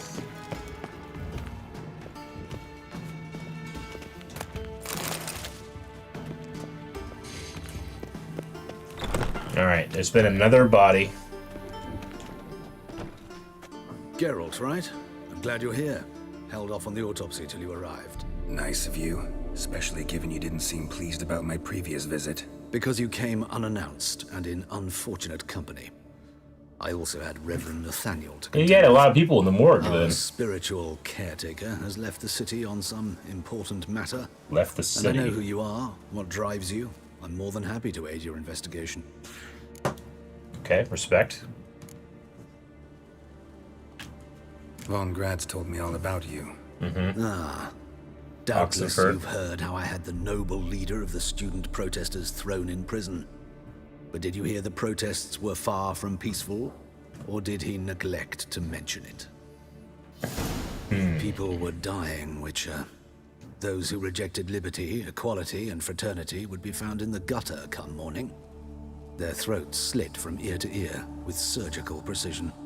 Surgical? Joachim had been my favorite student, but alas, I had to do something. So I reported him. Then I left the university and found work in the morgue, where none care about my past.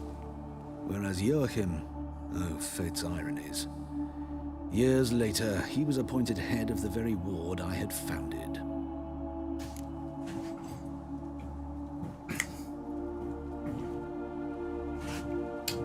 This does seem strange here. How old's Von Grad's? 50? 60? 53, I believe. Why do you ask? Because you look young. You look a little young to have been his teacher. Not surprising.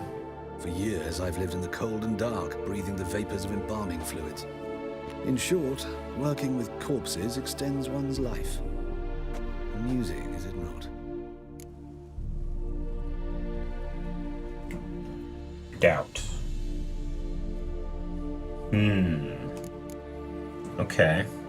When I was first watching it, I was like, well, he seems younger, but I just didn't say anything because I figured, well, video games, sometimes you can't tell, but that's interesting. Who's the victim? Who's the victim this time? Joris Aquinas, a lecturer in theology at Oxenford Academy. Found this morning at his home on a catafalque made of his books. Any titles in particular? It seems all the tomes dealt with the eternal fire. Treatises critical of the faith's doctrines. Yeah, mortal sin in Novigrad.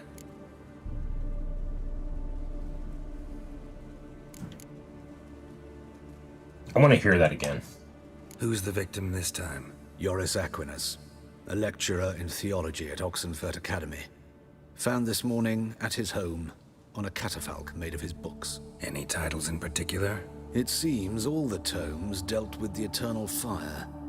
Treatises critical of the faith's doctrines. Yeah, mortal sin in Novigrad. Okay. Not fond of Nathaniel? Very few people are. He's cruel and capricious. He stormed in here once, grabbed a scalpel I was sterilizing over a burner, sliced my back with it to the bone, because I had forgotten to lock the storeroom. Hard to be fond of someone like that, wouldn't you agree?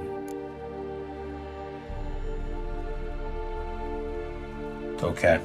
Let's start the autopsy. I really should have been keeping notes for this one. Really should. Man, I really should just write down everything I think is important. Dang it! Get my notes!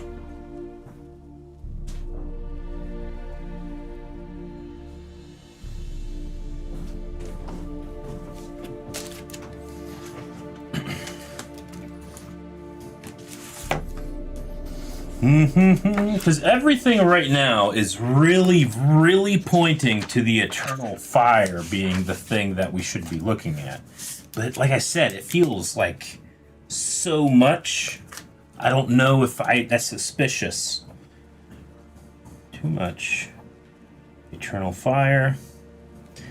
And then the coroner is suspiciously young. That's an interesting detail. Let's go ahead and start the autopsy. A couple more details. Autopsy. Let's start. Gladly. The wounds conform to the killer's modus operandi. Okay. The victim was bound and forced to drink formaldehyde. Next, the killer removed the eyes, placed burning coals in the sockets, then opened the rib cage and... What's this? A parchment made of human skin. A message from the murderer. The name of his next victim. Yeah. Patricia Vegelbud. Do you know her? Yes. Yeah. Even went to the her estate once with... Gotta find her now. Patricia! Alright, we gotta go to the Vegelbud's residence. And then we have this letter. It just says Patricia and it's from Concerned Citizen. We have to help. We got to. So let's get the hell out of this place, blow this popsicle stand, and get over that way. Maybe we'll catch a race or two because I'm an amazing racer now. You all know I'm an amazing racer. Whee!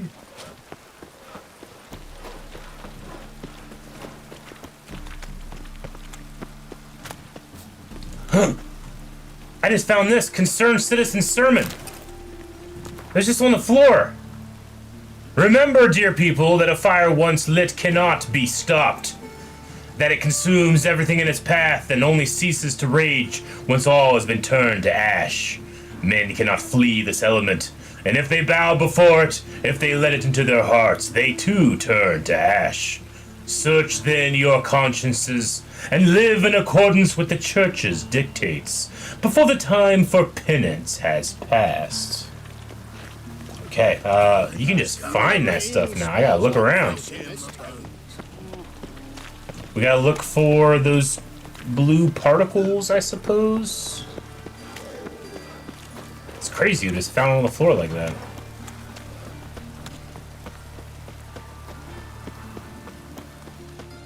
This is scandalous. You kept us half the day. The fruit on my plant's rotting. Grown on like that, you'll be rotting in the clean before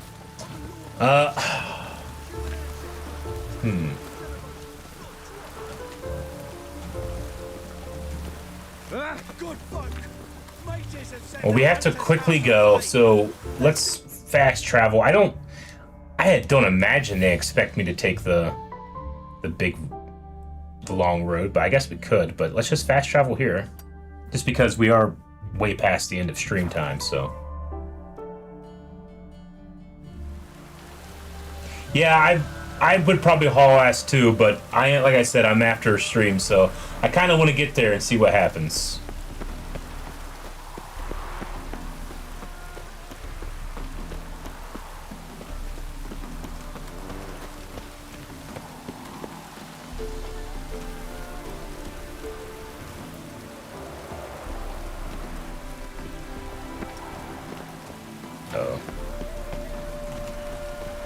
We're here. Let's save the game and then load the game and see if that fixes any glitches I might have. Collapsed in the swamp. Some peasants found her and took her to the Baron, Felon's self-appointed ruler. The warlord took the young woman in, had her nursed back to health, then sent her on her way to Novigrad.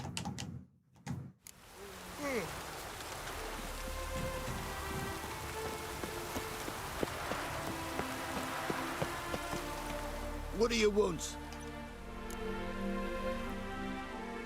Need to talk to Patricia Vegelbud. You think any bum off the street can... Her life's in danger. Let me in or have her blood on your hands. If you thought this up, and I'll let you in, I'll throw my arse out the door. Always thought a guard was supposed to protect his charge, not his ass. So be it. I'll take you to Lady Vegelbud. Just no trickery. Understand?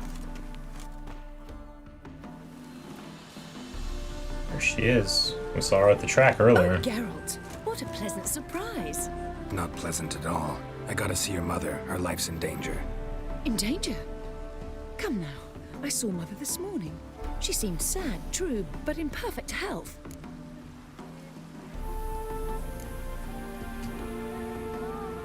There's a little time to explain.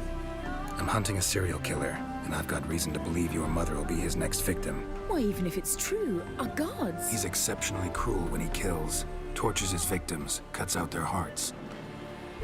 So let's see how she monster. is, just in case. I find this all very hard to believe, but you appear to be quite serious. Please, follow me. Yeah, you can take Geralt seriously. I like this. A fire fit for Bellatane, except it's the wrong time of year. I mentioned Mother seemed sad. Do you remember? In fact, she's in the midst of a crisis of faith. A rather serious one. We'd been to Novigrad. Mother had seen the pyres in Hierarch Square, uttered not a word on our way home. She had all the holy books, insignias, reliquaries gathered, taken outside and burnt. Then she locked herself in her room. We need to hurry. Huh. Crisis of faith. I haven't been in here. I should loot.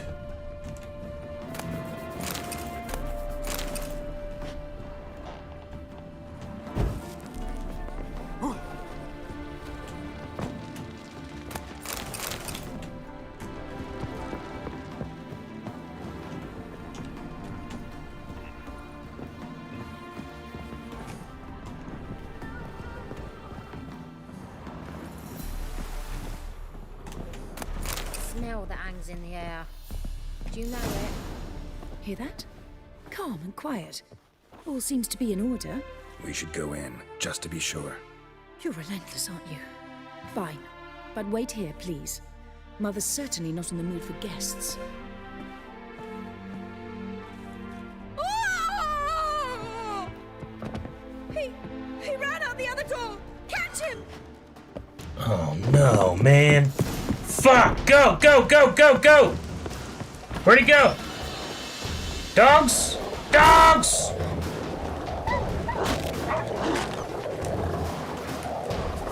Spread out! Murderer's still here! God damn it.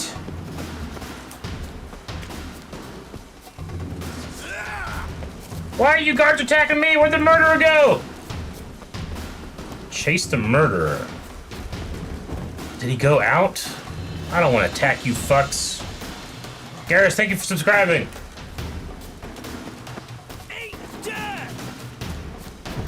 I don't see where he went.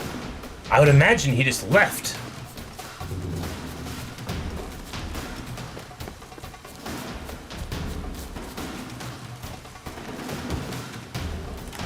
Die, mutant! Damn, got away. Do I have to kill the guards? I don't want to kill the guards.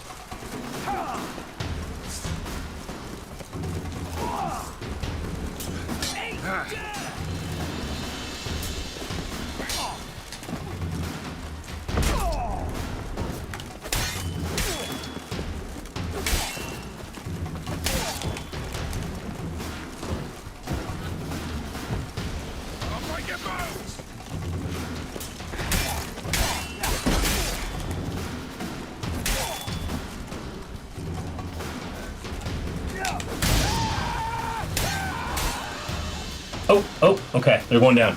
Halt! Or I'll put a bolt between your eyes! Listen, you got the wrong guy. Save your trickery, taking you to the heiress. Well, killer's already escaped. Lead the way, hero.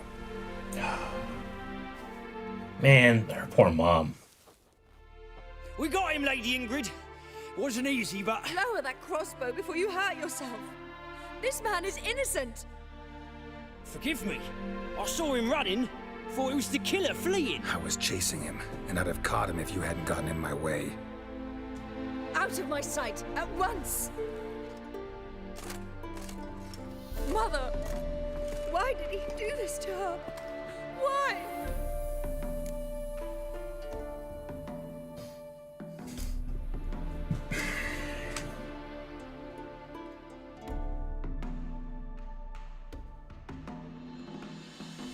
I mean, this seems to be the best explanation I have with what's been presented.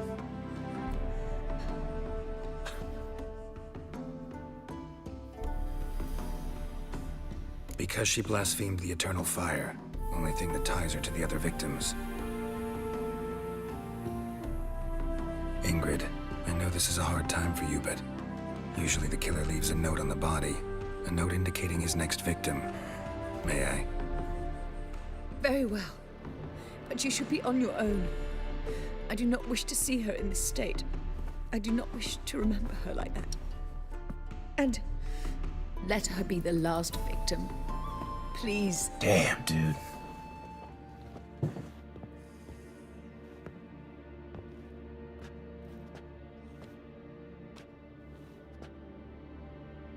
Bruises, broken fingernails.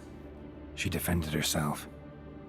Must be why it took him longer, and why he almost got caught. Here it is. Sweet Nettie, crippled Kate's. Growing bolder, not just the name, but the place too. Won't get away this time.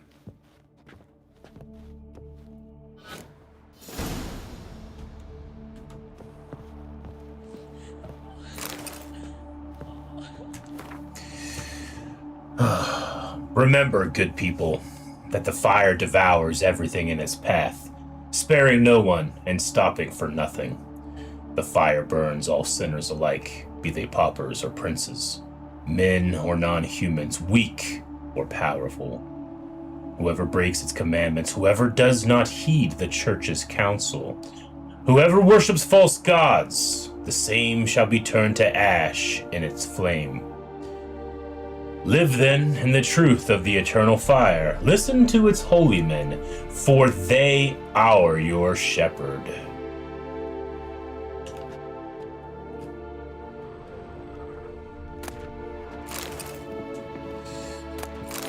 Damn, man.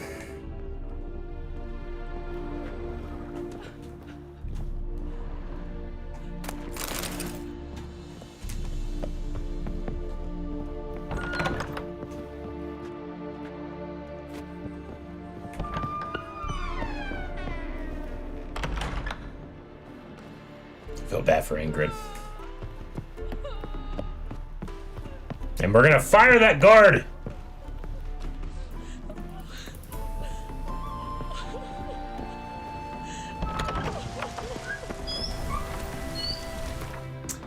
Alright, well, Cripple Kate's is back in Novigrad. And we'll continue on. We gotta find Sweet Nettie. But guys, I think that's probably all the time I'm gonna have tonight. And when I would usually say, well, I'll see you next week, and we'll continue the quest. I can instead say, I'll see you tomorrow, 6 p.m. sharp. We'll continue on with this quest, try to save Sweet Nettie at Crippled Kate's, and continue on. But it is 34 minutes past my usual quitting time, so we stuck in there, but we'll be right back here tomorrow for more Witcher. I hope you guys enjoyed tonight. I hope you come back for more, and hope you have a fantastic night. Big hugs, big kisses. Mwah!